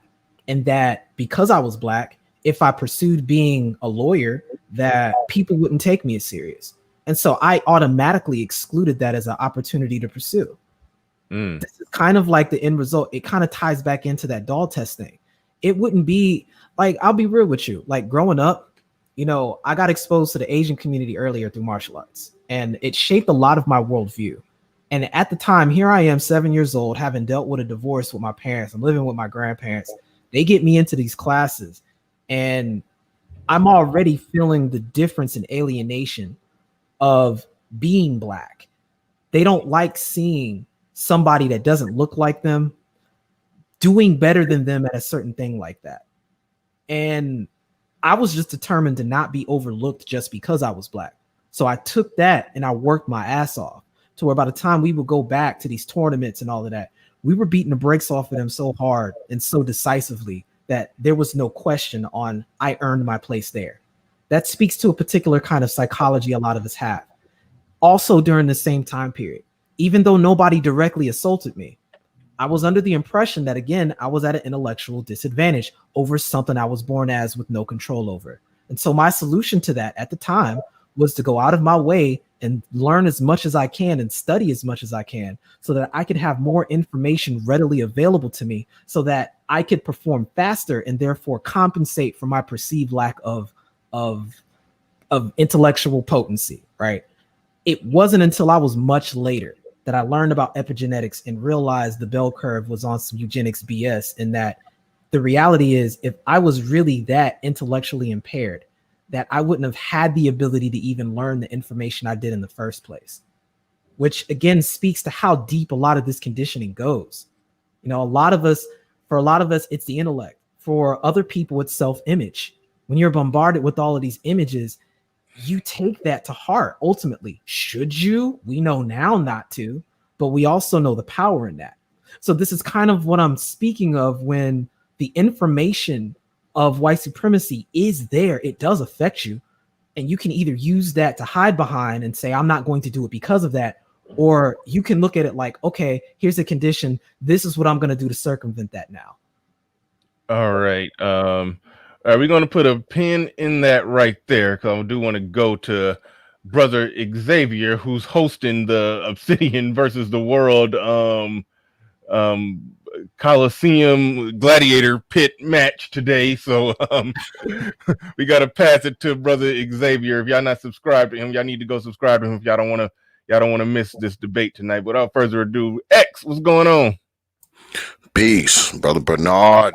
My man TNP up here, man. You got my dude up here today, man. Oh, yeah. What's good with it, Brother Obsidian? Hey, Hold on, real quick before you go, X.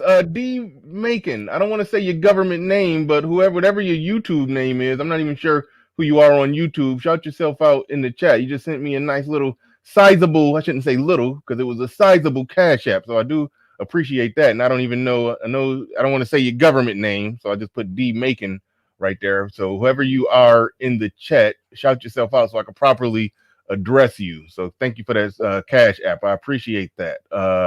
Go ahead. I'm sorry to interrupt, X. You got the floor. You got the mic. No. I'm just up here to say peace to everybody. Hopefully everybody come through tonight for this Obsidian versus the World throwdown. I appreciate you playing the promo, Brother Bernard. Salute to you, man, for doing that. Bringing some attention to it. And like Brother Obsidian said, man, come on through tonight, man. If you want to throw down, all are welcome. We will be abiding by the rules as stated by Brother Obsidian. If you want to come up and you want to take him on, you will be held to the official debate rules. Like he said, if you come through with all that yelling and screaming and jumping up, I will pluck your ass right on up off the panel. So when you come through, you might want to check out the other debates before you come through, because there's some particular rules that we do follow. So be prepared to follow those rules if you want to take Brother Obsidian on. And like he said, up to 4 people at once. I don't know if Brother Obsidian is up for a couple short debates tonight or one long one. I will leave that up to him. It will be his call tonight. So come one, come all, man. It's going down tonight, man, on the TPOT YouTube page. That's pretty much it. Right on. Yeah, definitely make sure y'all show up. I got the link in the chat just in case y'all not subscribed to Brother Xavier. I think SKC dropping necessary links right there as well. Will anyone have the guts to face Obsidian tonight? So yeah, hit those links, subscribe, make sure y'all show up. It's gonna be a barn burner. It's gonna be a doozy. So yeah, make sure y'all show up to that. Go ahead. And shout out to Brother Supreme, man. I mean, he puts together some nice, if you want some nice overlays, intros, outros, whatever you want, hit Brother SKC up, man. This dude is a genius with this shit. I mean, he is a genius, man, with this stuff, man. I mean, hit the brother up, Brother SKC, you out there. Put your information in the chat, brother, please, if Brother Bernard will allow it, because man, this dude, man, I mean, he is phenomenal. And there's stuff that y'all haven't even seen from this guy, man. I see a lot of Supreme stuff, man. If you need something for your channel, that's the brother to hit up. I'm telling you, if you need something nice, check out Brother Supreme, man. That's all. Little caping for my boy. That's all. Oh yeah, no, necessary, very necessary. Far as the topic we own today, I don't know how much time you got, X, but you want to add anything to this? I got a question you want to shoot to Nameless Protagonist, or just give your thoughts on the discussion we've been having thus far. Got anything? Well, me and Brother TNP had talked about this. He was on my show not too long ago. And far as destroying the guyocracy, do I think it's impossible? No. Do I think it's going to be difficult to do?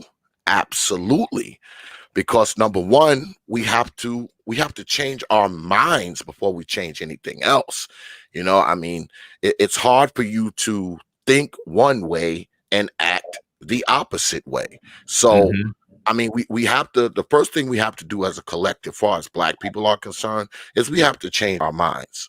And I would suggest, because you asked the question of, you know, what should we do, you know, on a macro level. And I think the main thing we do, especially as Black men, is nothing will have you more hungrier for success than to wake up every morning feeling like no one owes you anything. Mm. If you take on your day every day that the world owes me nothing, society owes me nothing, other people owe me nothing, my parents owe me nothing, nothing gets you up in the morning and ready more than that. I mean, that's how I take it on. That's how I take it on. Don't have the mind state that anybody owes you anything, and that shit will keep you hungry. It'll keep you hungry for success. It'll keep you hungry for money. It'll keep you hungry for opportunities. It'll keep you hungry for building on yourself. As long as you don't think people owe you anything, that would be my simple advice. Simple as that. Right on, right on. And yes, Sister George, you said, but she says Bernard destroyed the gynocracy. Yes, I destroyed the gynocracy in that debate against you and Concrete Rose. That's what the gynocracy was destroyed that night. Then y'all rose again. But you Y'all know, came back, they came back like Lazarus. They still here. All right. but you know, using this word gynocracy is important to recognize that it kind of behaves a lot like a superorganism, or a social behavioral dynamic that emulates culture.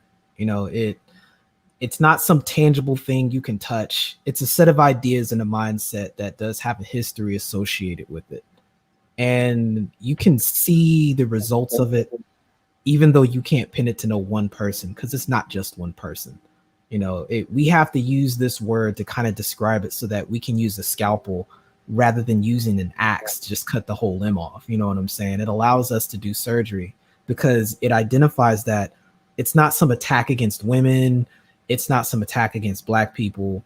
It's speaking to a mindset and a mentality and certain beliefs and givens that are attributed to that don't necessarily go away out of trying to neglect it. It operates even if you're not consciously aware of it, you know? So you have to understand it is ultimately a power dynamic. And I think being able to see what helps support it or supports it helps identify how it manifests. And that's how you come to solutions and beginning to deal with it. Intersectional feminism really is a big crutch to that under this pretext of Black women are double negative. It's why social dominance theory is so critical in helping to debug that by demonstrating that in fact is not true. And in fact, there are a lot of benefits or a lot of negativity that women are spared because they're simply women. And the nature of the way reproduction works and how sex is the root of culture and human behavior, that spills out into all the different areas power manifests itself. In other words, there are reasons why when one culture would take over another, the men were killed and the young children and the women were taken and incorporated into that society. I don't know of any illustrations in modern history where this pattern isn't carried out.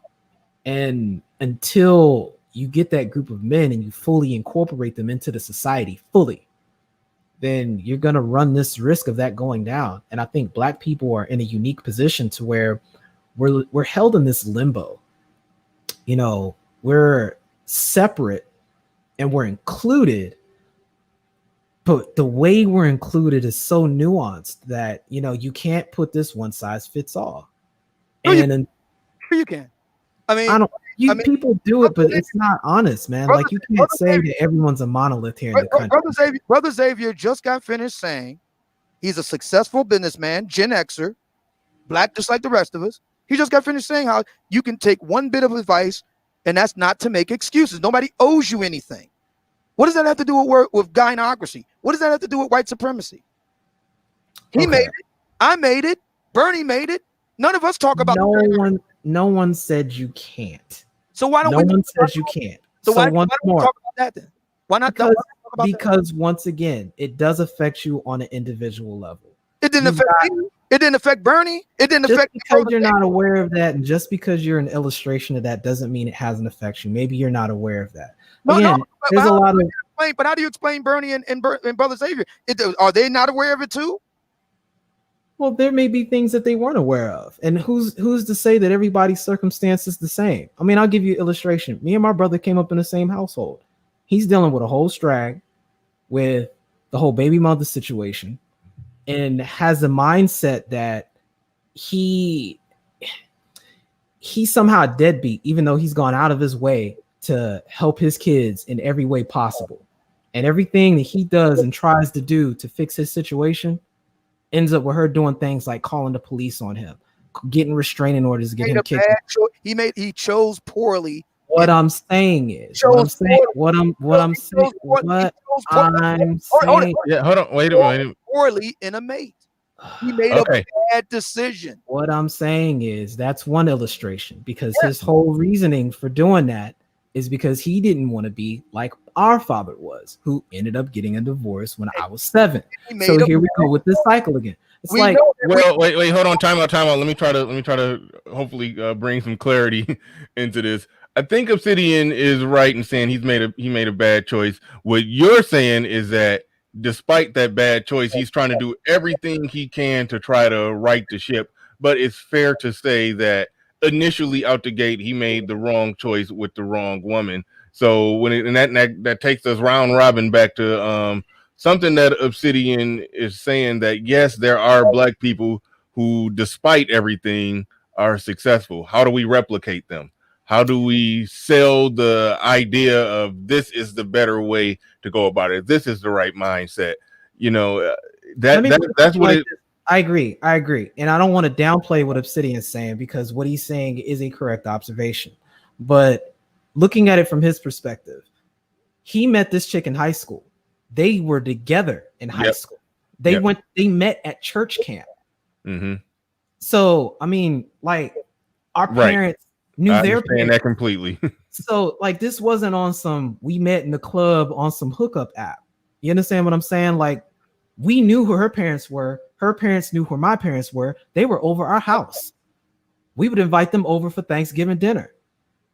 I mean, it's not like this was something that just happened out the blue. Again, I saw the same thing go on with my parents.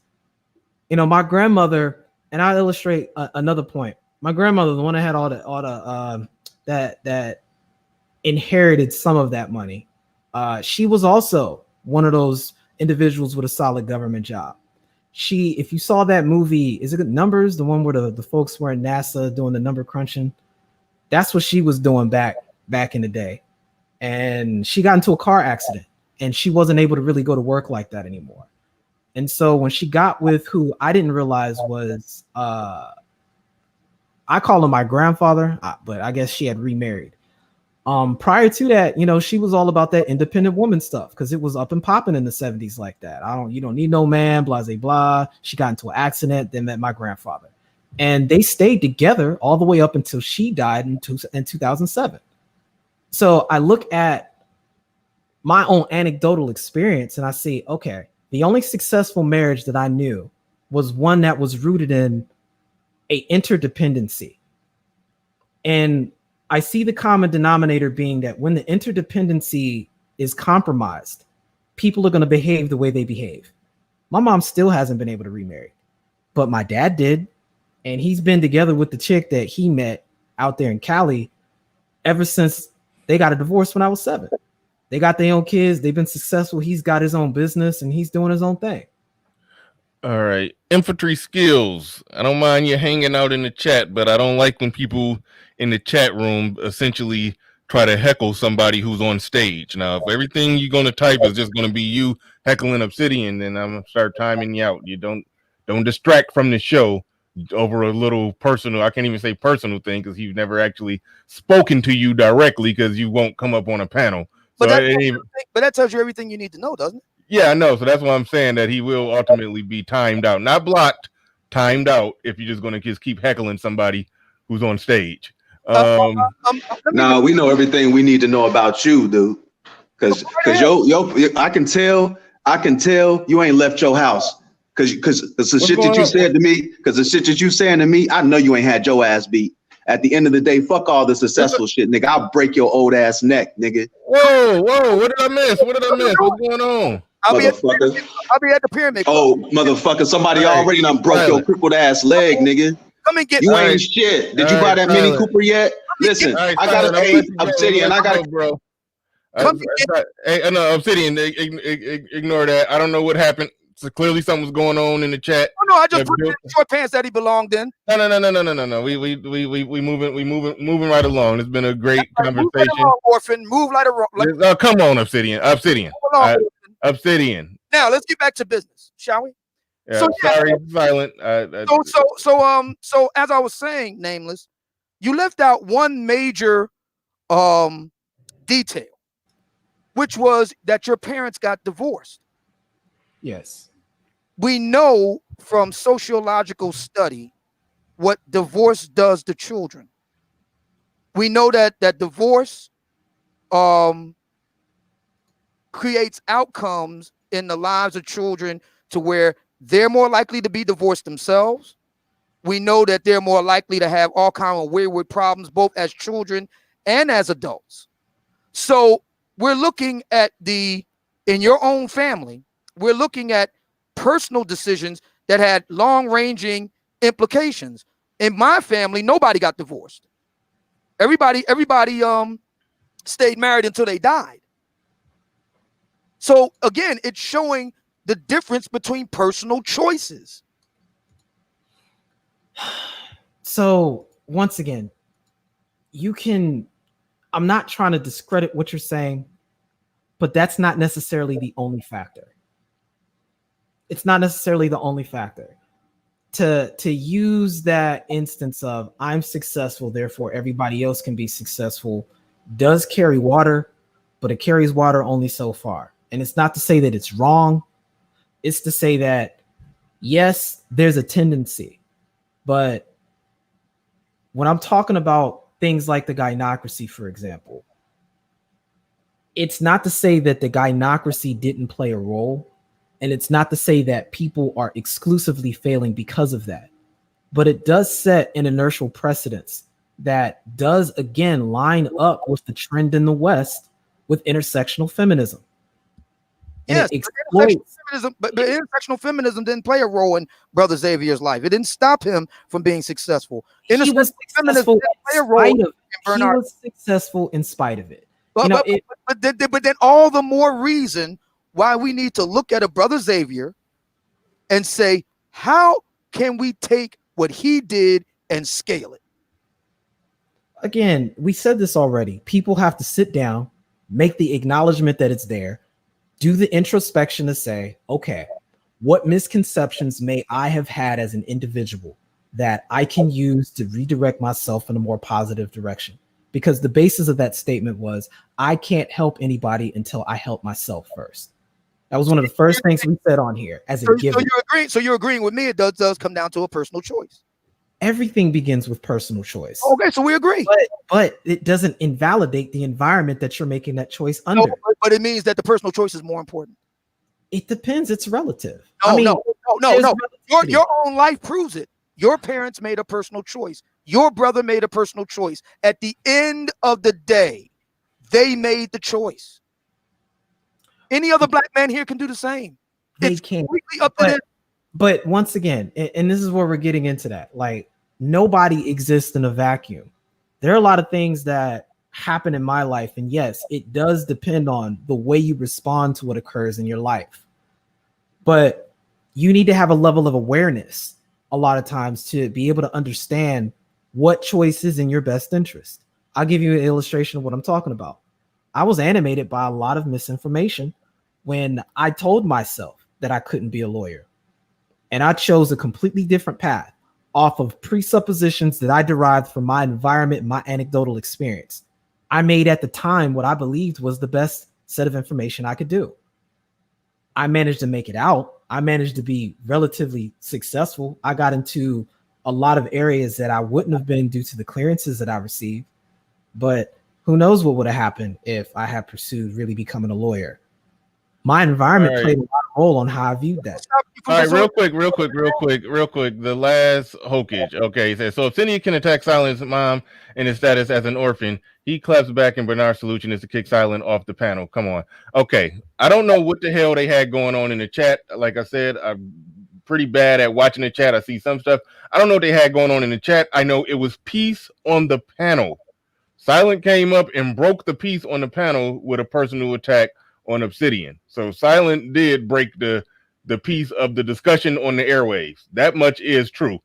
All the bullshit that was going on in the chat, I don't know. I was content because two people I respect, Obsidian and Silent, got nothing but utmost respect for them. When two people I respect want to fight in the chat, they can fight in the chat.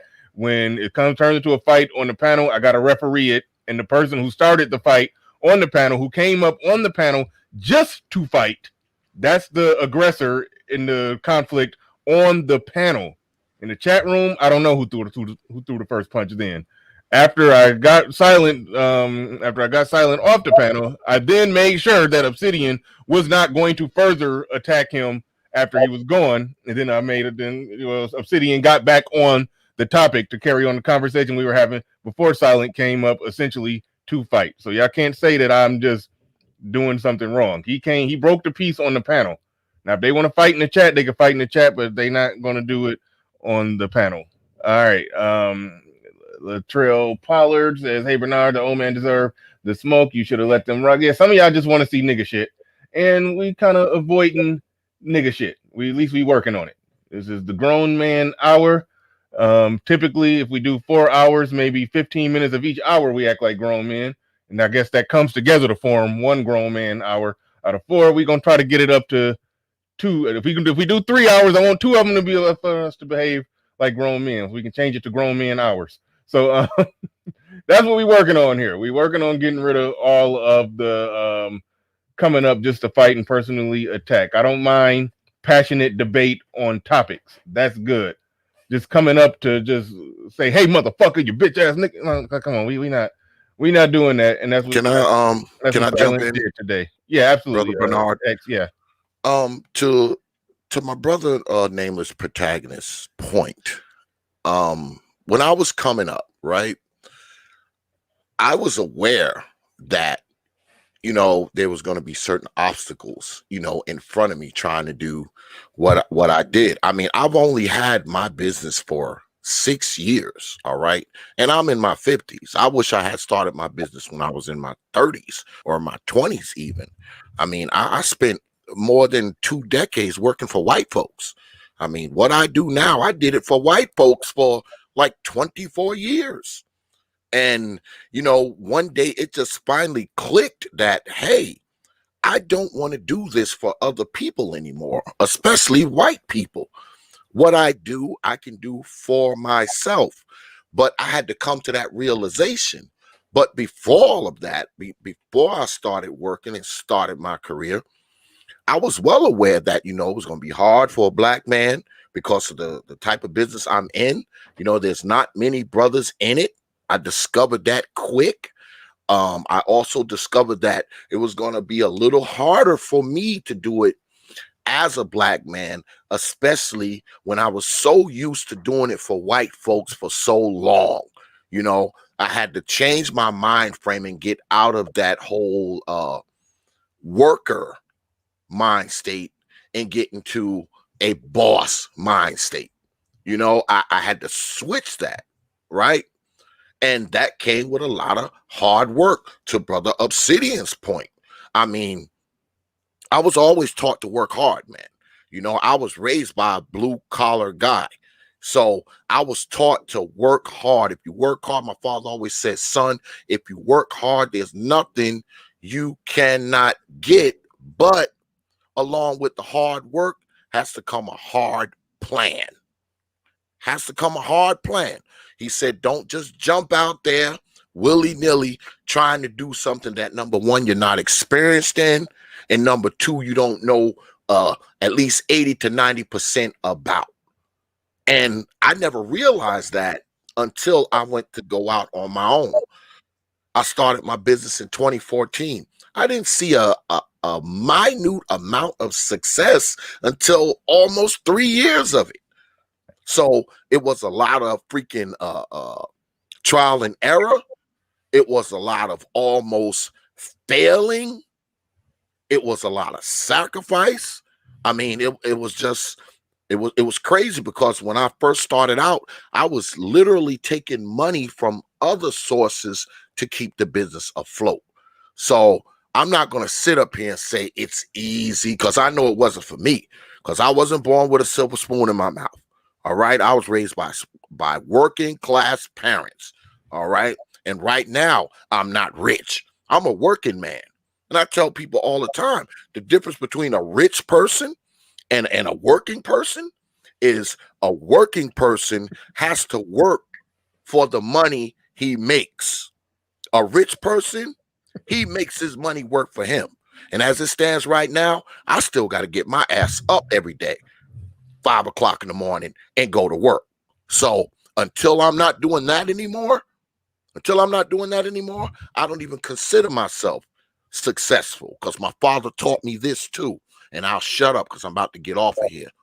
My father said all the time, he says, son, being a success is not realizing that you're successful. He said that will keep you going. Never feel like you're successful. He said, because when you start to feel like you're successful, you'll get complacent, and nothing kills your success like complacency. But anyway, I appreciate you having me on, Brother Bernard. Peace to everybody up here, man. My boy, Nameless, my dude, Brother Obsidian. Hopefully all of y'all come through tonight, 8 p.m. Eastern time on the TPOT YouTube page. You know, I will see all you good folks tonight. Peace, brothers. I see y'all on the side. Peace, Brother Xavier. We'll definitely be there. And Sister George said, Obsidian, Bernard beat me in concrete into submission with the space. We are only here to serve the cyber kings. I will believe you when y'all do every show on y'all do a show on how to properly make sandwiches and how to properly scrub a bathroom floor, clean a bathroom floor with a toothbrush. When y'all do that show, I'll believe you. Anyway, Black Uru, what's going on? Hey, how you doing, Bernard? Thanks for bringing me up. Pleasure to talk to you. And I was listening to the great conversation you were having with Nameless. I'm very much an admirer. Nameless is a very bright, very measured, and a very much, I think, actually sort of a calming presence in this environment where he's able to communicate very important, very sage information and do so in a way that's respectful to other people, respectful to the intelligence of other people. And that's a rare and special quality, not just here, but Obsidian, that's outside. Obsidian, hold on, Obsidian. That last comment, that's too far. Come on, y'all gotta let this go. No. Hold it. Hang on. This all got started with the policy. Hang on. This all got started with the policy question. I simply responded by asking Lamont, okay. Obsidian, if you're going to talk about him up here, I'm going to have to let him come up here. I welcome it. No, I don't. Okay, I don't welcome it. I don't want y'all coming up here just to have a shit show. See, Lamont had a demonstrated pattern of acting out like a child. I am correcting him. If he doesn't like it, stop. Just be quiet, sit down. But the day of me taking it is over. Everybody on both sides are saying, both of y'all are saying that y'all they're just taking abuse. I just think they just need to stop. I'm asking you to. I will. I have no problem with that. All right, so both of you, yeah, okay. I removed him from the panel because in fairness to you, he came up here on the panel to fight with you. I'm not going to let the fight happen on the panel. Now I'm trying to moderate the fight in the chat room if it's going too far. And he lost. The comment, no, Okay, the comment you made that was too far. All right, I put somebody on my block list for coming at silent like that. Like that's. But then he needs to stop being a bully. Because that's what happens to bullies. They get fucked up. Well, back to the one. If I can continue, because I think I wish he was still here. Prophet of Thought, because I think he made a very clarifying, or he provided some clarifying information that was not highlighted in the somewhat debate between Nameless and Obsidian. He mentioned what his father taught him, his blue collar father, his hardworking father, who taught lessons to him as a child. Now, Obsidian, you've said the same thing. You have quite admirably spoken of your father, of even your grandfather, that they were hardworking, blue collar men. You learned a lot. You learned to work and having an appreciation for work very early in your life. That they taught you directed you. I'm sure they didn't allow you to have or make any excuses. I mean, you can't.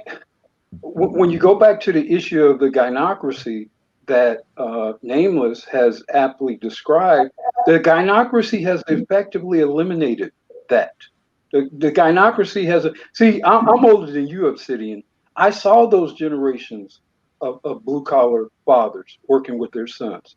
I saw those black men who owned grocery stores and automobile shops, and their sons worked in those shops, worked in those stores.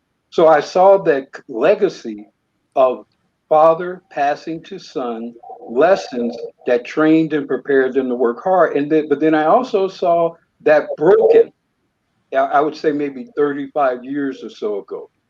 And so you have a lot of younger men, and I think Nameless sort of described it himself with his own family background, who are not getting those lessons. And therefore, they don't necessarily have with them that spirit of being able to fight in the way that you may have learned to fight as a young man. Now, I hope Nameless, or I would ask Nameless to talk more about his background, particularly in martial arts, because I think that sort of informs or provides some explanation as to how he may have been able to surmount the issues that most of particularly the younger generations, are struggling with the gynocracy. If you could talk more about your upbringing or your learning, your training as a martial artist, I think it would help to provide some perspective. Names. Absolutely. And here's where I was really going with that. And that you can look at, I suppose, bottom line end results. What was the action that was done? And based on the action, that's going to determine outcome. It is a very valid point to say that.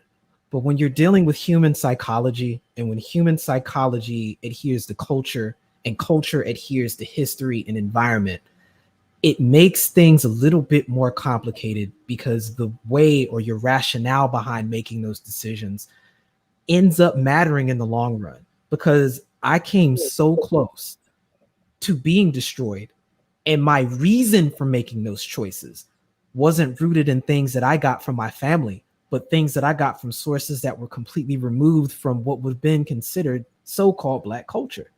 And that's speaking of what Uru's talking about. When I was coming up in martial arts, I realized very, very quickly that me and my brother were being alienated. And we got left with the very bottom line of having to deal with the burden of performance. We understand what that is as men. We don't get to have excuses. We just get held to the line for being accountable for the end results we make, irrespective of what conditions may have brought about it. At that age, my conclusion was, I need to train my ass off. We were very fortunate in that some of the teachers would sit down and take the time to teach us some of the basic foundations that we need, and we'd go home and just spend hours on it. Later on, this progressed towards me studying and doing research on Asian culture in general, and gaining cultural cues that were completely missing from the education I was getting while I was in school. I couldn't relate to Beethoven, but I could relate to Sun Tzu. I couldn't relate to the founding fathers, but I could relate to Miyamoto Musashi. I could relate to Lao Tzu. I could relate to learning about certain principles tied to Buddhism, which I wasn't getting from going to church every Sunday. It completely shaped my worldview in looking at things from an angle that my immediate surrounding was not providing me with. And it gave me a different kind of context, which greatly influenced my decision-making process. If I'm honest, essentially, if it wasn't for martial arts, I would have been on the street doing the same things that got everybody else I knew that looked like me either dead or in jail right now. In fact, I'm the only person I know from going from middle school on up to high school that I know that's Black that isn't either dead in jail or got a record. Wait, hold on. You said you're the only person you know of my skin tone. Of your skin tone from middle school. Yeah, I'm just thinking about that. Yeah. That's not dead. Okay, so you're talking about at least 50 men. I'm talking about men. Yeah. Well, at least 50. Yeah. Like, come on, man. That got to be an exaggeration. That got to be an exaggeration. I had a lot of friends that just simply, they weren't Black. And I came up in an area where we were very stratified. Like the high school I went to, because we were on the line, we had people who were living in some of the richest part of, I'm going to call it the Northern Virginia area. And then there's a very sharp line and the income level dropped, from, I'm going to say the cost of living dropped from having to spend almost $4,000 to live there to, $500 to $800. And it played a role in the two conflicting cultures that were there. Like my brother still got a felony because he was connected to folks that I knew that lived down the street that had a drug ring. And they got caught. So many people went to jail for that. It's not even funny. And some of them are just now getting out. You know what I mean? And Obsidian, didn't you say that you had an opportunity once to deal drugs with some Latino guy that you knew, and that the thing that prevented you from doing that was because of your fear of your response from your father? Well, I want to finish qualifying the thought. I only said that because to highlight your point, Nameless, there but for the grace of God go I. There are lots of situations that particularly young Black men are in, that if there's a voice in their head, they make one decision. And if that voice is absent in their head, they make a very different decision. Well, that's a good point. Real quick before we get Nameless to respond to that, Kill Deuce, thank you for the super chat. He says, is it possible that to have a Black Manosphere convention, it might end up like the Source Awards? I agree. Somebody is gonna get their ass whipped at the Black Manosphere convention. That's just the fact. Thank you, Last Hokage. You've been hitting the super chat a lot. No need to read that one. Osama Abdul, I see what you're saying there. No need to read it because we're trying to move beyond the trying to move past the beef that just took place. Syph Bud, I think I'm saying your name right. Is Nameless a boxing fan? If so, who you got winning in the Charlo fights tonight? And real quick before you answer that one, Silent Lamont says, thank you for that super chat. I appreciate that. By the way, Syph, but he says, I just hope that my story and background will inspire other men to build their lives to the greatness it can be despite your past. Absolutely. Those are great words from Silent Lamont. And I still want to get that one-on-one, which I want you to tell your whole story, how you went from being an orphan to being an extremely successful brother to this day. I want you to give the full play-by-play. We definitely going to do that. I've been dragging my feet on making it happen. I will. I do still want to make that happen. Hopefully hopefully we can still get that done. So shout out to Silent Lamont. Your story is the story the brothers need to hear. Definitely. I think that's it on the super chats. All right, you can quickly answer the boxing question because you do sound like you're probably a boxing fan, and then you could go respond to what Black Uru said. I am, but I don't have Showtime, so I don't got to wait to see this fight coming up tonight. So yeah, I don't know, man. I don't know who's gonna win on that. It's gonna be interesting. I'm sure I'll catch some playbacks on YouTube or something. But as far as the point, yeah, I mean, the statement about all the folks I know that either are dead or in prison right now or got a record, like it's a bold statement to say. I'm sure I can probably find somebody that isn't, and I hate sounding like this because this is making me sound like I'm fresh off of Fox News making that statement, but everybody I know that I can think of off the top of my head did have some craziness on their record. They are compromised. And a lot of the ones I can think of immediately aren't. They're not from the United States originally. Like my best friend was Filipino coming up next door. He got into programming. My friend who's half black, half Japanese, his dad unfortunately died while he was deployed overseas. They met in the military. He's doing great now. He started his own kickboxing school now. So he's out there doing that, making a lot of money off that, taking care of his family. I can think of one. Yeah, he went into the military also. But like for every one person I know that's successful, I can think of more that aren't. And a lot of it stemmed from a lot of choices we made. Well, the reason I say it sounds like an exaggeration when you say all of them, right? And I'm like saying that. all like, well, even like for me, I could say this. It was a guy that I did play in a Gusmacker with in the 7th grade, who he wasn't even on fast track to a life of crime, so I don't even know how he even ended up climbing through somebody's window and somehow I think he cut himself on the glass, had blood dripping everywhere. He was caught dead to rights. There was no questions asked that he climbed through the people's window to steal some shit. Everybody still, I'm not gonna say his name. Everybody got free J-Rock t-shirts and shit. Like I'm like, he's guilty as fuck. Like so that was one situation with somebody that I really knew that I could say, hey, this was my friend. We won a Gusmacker trophy together. So that was one person who I was like cool with, who we started kind of going in kind of different ways in high school, but I didn't think he was going that far over there. But that's one that I could say I was actually cool with. Everybody else is normally, there are some that went on to school and did pretty good. But most of them just ended up somewhere in the middle. If they had any legal troubles, it was small petty shit like me. Shit, I got a DUI on my record. Shit like that happens if you're not careful. I had to make some. I wasn't never an alcoholic, but I just had to make some changes with my whole partying routine. After that. So yeah, I get it. And point I want to make, most guys just end up just regular, to use Obsidian's tagline, everyday brothers, doing blue collar work or doing just, regular jobs. Most of them not knocking it out of the park, but most of them aren't just living a full blown life of crime, being a kingpin or a nickelback king or some shit. Right. And most of them just ends up, just normal, scraping the bottom, but head barely above water. That's where I see the problem is. Too many of them just end up just getting by. That's what I typically see. Well, again, like, and I guess it's kind of where I'm looking at it. Like,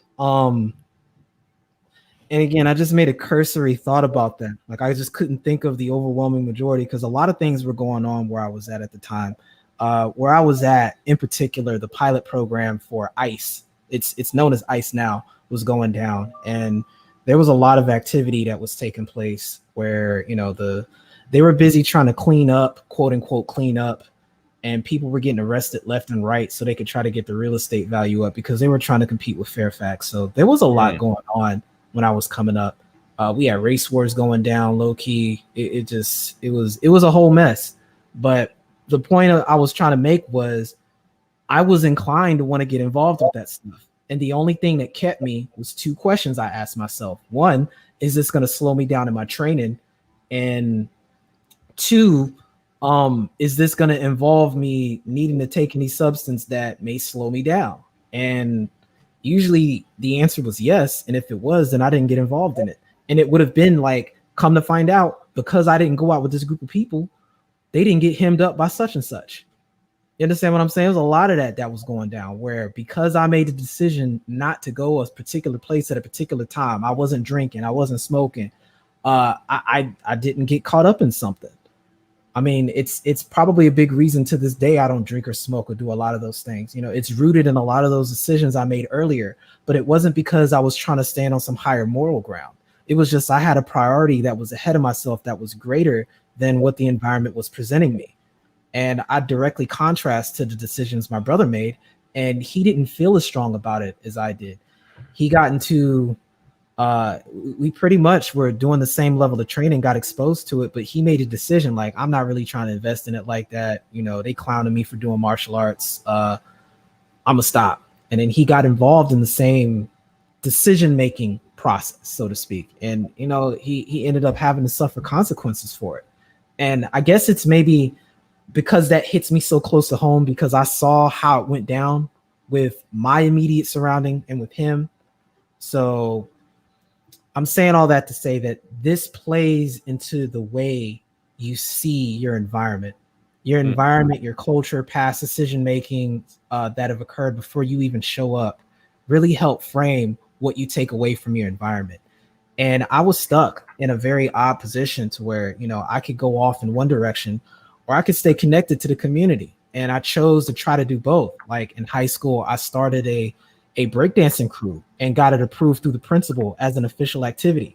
And we had a sponsor and everything. We had a sub for a rap group. So we would literally go after school, breakdance and rap. We perform at pep rallies and we battle against other local high schools and stuff like that just to stay connected to the culture. You know, it's like a balance you end up having to do. Just because when you speak a bit different, maybe I'm digressing off to a different topic, but I'm just thrown off on breakdancing in the late 90s. Oh yeah, fam, 2000. Yeah, we were breaking like crazy. I don't know if it was just okay. I didn't know breakdancing. I thought nah, it was a thing, man. Like and I guess maybe at the time it was kind of more still popping and locking and shit back then, but far as like you know, Bernard, the great thing about breaking, fam. The great thing about white people 360 thing with the legs, fucking yeah, man, windmills, all of that, man. You wake up with holes in the shoulder of your shirt back then. Like, I don't understand breakdancing. It was a thing, fam. Like it was. And it depends on what area of the country you're in. Yeah, some areas of the country can be a decade behind other areas of the country, and especially like white people. So some things that were very popular amongst black people a decade or 15 years ago, you can take that to some parts of the country and it blows up for whatever reason. Yeah, breakdancing was done. I mean, it was some elaborate dances going. There was dance contests and shit going on, but not exactly breakdancing where I was at. When nobody spinning around on their back. People, we were breaking. It was fun. It was good times. But yeah, we did breaking. We would rap. We perform at pep rallies all the time. Like we had a lot of fun. Yeah, maybe it was a local thing. You know, but we did go to DC, we break, we have folks come down from NY that were doing it. I guess maybe this was the time period where it was kind of expanding outside the country. And so people were kind of taking that and going outside the US and really making it big. Yeah, y'all wasn't really breakdancing. Y'all were just doing the little sideways usher little thing. Y'all was just doing the usher. Y'all wasn't really breakdancing. Y'all was just doing that little sideways moonwalk and some of them Omarion dances. Y'all wasn't really breaking out there. But Nameless Protagonist, SKC says, Nameless Protagonist, this question is for you. He says, you refer Sun Tzu with the black community. How long can an army make decisions against its own interests before being defeated? That may be one of the last questions because we're gonna wrap it up at the 3-hour mark. Well, we passed the 3-hour mark, so I got one of the last topics on the table. So go ahead and tackle that one, and we might wrap it up. So I had mentioned the Art of War earlier when I talked about Deadly Ground, and I said how the reality is when you're on deadly ground, you don't really have a choice but to fight. The Art of War also talks about how oftentimes the interest of the ruler and the interest of the general can come in conflict, and that at a time of war, the general needs to be able to realize that he needs to ignore the will of the monarch if it's going to jeopardize the will of the army, or what he calls the military Tao, the way of the military. So we've got a conflict of directives that's going on. And the reality is, if we don't get on the same page with regards to understanding what time it is and the importance of pursuing these really just pursuing power, which, you know, where a lot of people on the panel purport is the family dynamic, we're not going to be able to succeed. There's this erroneous belief that people can do it on their own. And while you may get circumstantial and anecdotal evidence of that, the reality is that the groups of people are forming units and they are getting more out of their efforts without having to do as much as we have to. So it usually happens immediate, and it really says a lot to how strong we are as a people, to where we are so damn strong that we can get by this far without needing each other. You know, I see that as a strength and as a weakness. Mm-hmm. All right. We probably about to wrap this. Yeah, we got to wrap this bad boy up. Obsidian, do you wanna drop anything else before we Yes. Yeah, go ahead. I want to thank Nameless for coming through and sharing his background. And as he was doing so, I was reflecting on my own. I think that the state of Black American families is such that we have to be honest about the fact that we have a lot, not all, but we have a lot of underdeveloped Black men that were ill prepared for life because their fathers failed them. That's not a pretty thing to say. It's harsh, but you can hear it in the way Black men talk. I was raised by a very hard man who just did not accept excuses, period. It was unacceptable. My job was to perform, end of. Anything less is unacceptable. So I refuse to this day, and I had every reason to quit, to give up, to be bitter. I'm not. I keep right on getting up. I lost a 22-year career due to a bad step. Kept on getting up. Disabled for the rest of my life with the aid of a cane. Make that cane my friend. Deal with the situation on YouTube. Find a way. We just don't have many Black men. I hate to say this. I don't like it. But the fact that there are very few Black men who even say what I'm saying is very damning about where we are. And I want to thank Nameless for really bringing that home, even though I don't think that was his intention. But that's what I picked up out of everything that he said today. And I want to thank him for it, because that was it's a very prescient thing for me. And I think it makes the difference in why I am who I am. All right, yeah, go ahead, Nameless. You can. I'm gonna give you the last, because you're the keynote speaker today. I can give you the last word. So go ahead. You can get something else in. Well, I understand where you're coming from with that, and I'm also going to posit that things don't happen in a vacuum, and that the reason why there are not a lot of fathers there are numerous. And I think in order to make an honest attempt to address and problem solve, we have to investigate both the conditions that created a situation to where we could get this far without having fathers in a position of power, and what that's going to mean if things continue to go in the direction that they appear to be, where Black folks are going to be left behind to a degree to where being in this condition is no longer feasible. And it's why I made that parallel to Fatal Ground. We've been on fatal ground ever since we stepped off the plantation. And at one point in time, we understood that. And along the way, some kind of way out was opened up and we ignored it. And overwhelmingly, a lot of the people who've endured so far have gotten more success leaving than coming back to aggregate. And it creates this feedback loop of needing ID to get ID.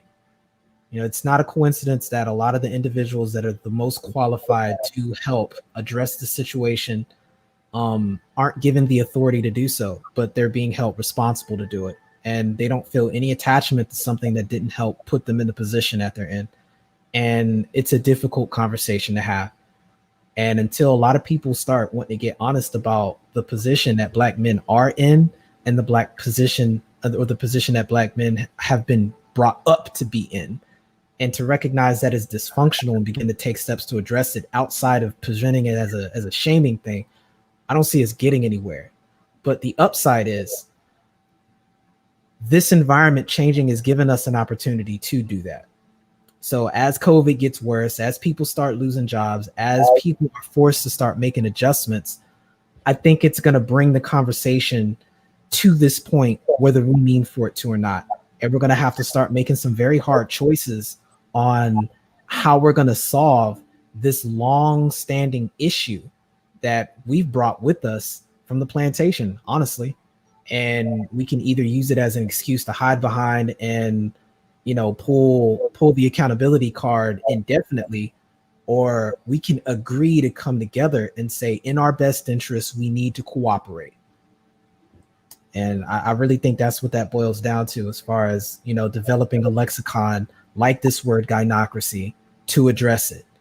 A decision doesn't happen from the ether. It's encouraged by your perspective. And your perspective is animated by a lot of automatic processes that you may or may not be aware of. And the more agency we have over what's gone into that, the better our outcomes will be, because we can see what happens when we do get educated on the potential end result of those outcomes and how they relate to us. I think Brother Xavier gave an illustration of that. Black Uru was able to see the trend in what's going on. And you can use your own personal experience, Obsidian, of having that driving force from your father to help give you tools to focus and problem solve, at least with regards to yourself. That's not something a lot of us grow up on. It's not. I've seen it. I've been subject to that. And I don't consider myself, part of some big average. There's a lot of things I came across that would have put me in the same direction and pitfalls that other people went, had it not been for very specific things that I got exposed to at a particular time. And I know that's the case. And I have the luxury of hindsight to go back and, with a greater perspective and more information, recognize the opportunities and the pitfalls I had. And I've grown as an individual to put myself in position to not make those same things, and to hopefully help other people learn from what my personal experience as well. Because again, like I said at the very beginning, I'm going to ultimately be my family's patriarch. It's going to be on me to produce those end results. And I absolutely have to learn from as many people as I can to recognize where we're potentially going based off where we've been so far. That's all I want to say on that.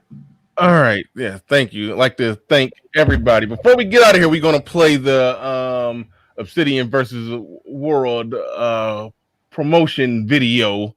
I don't even know if I'm calling it what I'm supposed to be calling it, but we're definitely going to play that on the way out the door. Black Uru, I just saw you drop off. Thanks for coming up today. I didn't let you exactly get a last word in, but I do appreciate you coming on the panel. You had some good things to say, added to the conversation. I'd like to thank everybody who liked, shared, subscribed, hit the Cash App, hit the Super Chat. A lot of y'all hit the Cash App today, so I do appreciate that. I'd like to thank everybody. J.I. in the building, dropping the link to the financial abortion change.org proposal that he's putting together, that he's put together. So y'all can go ahead and click the link on that if you haven't already. And with that said, without further ado, and by the way, Ed the Unchosen, really, that's what you changed your name to? That's some funny shit. Ed the Unchosen. Not even gonna get into that. But shout out to Ed. I just not noticed that he changed his name again. But all right. Without further ado, we're gonna let this Obsidian versus the World take us home today. We out of here. Peace.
Only from TPOT Media. Open your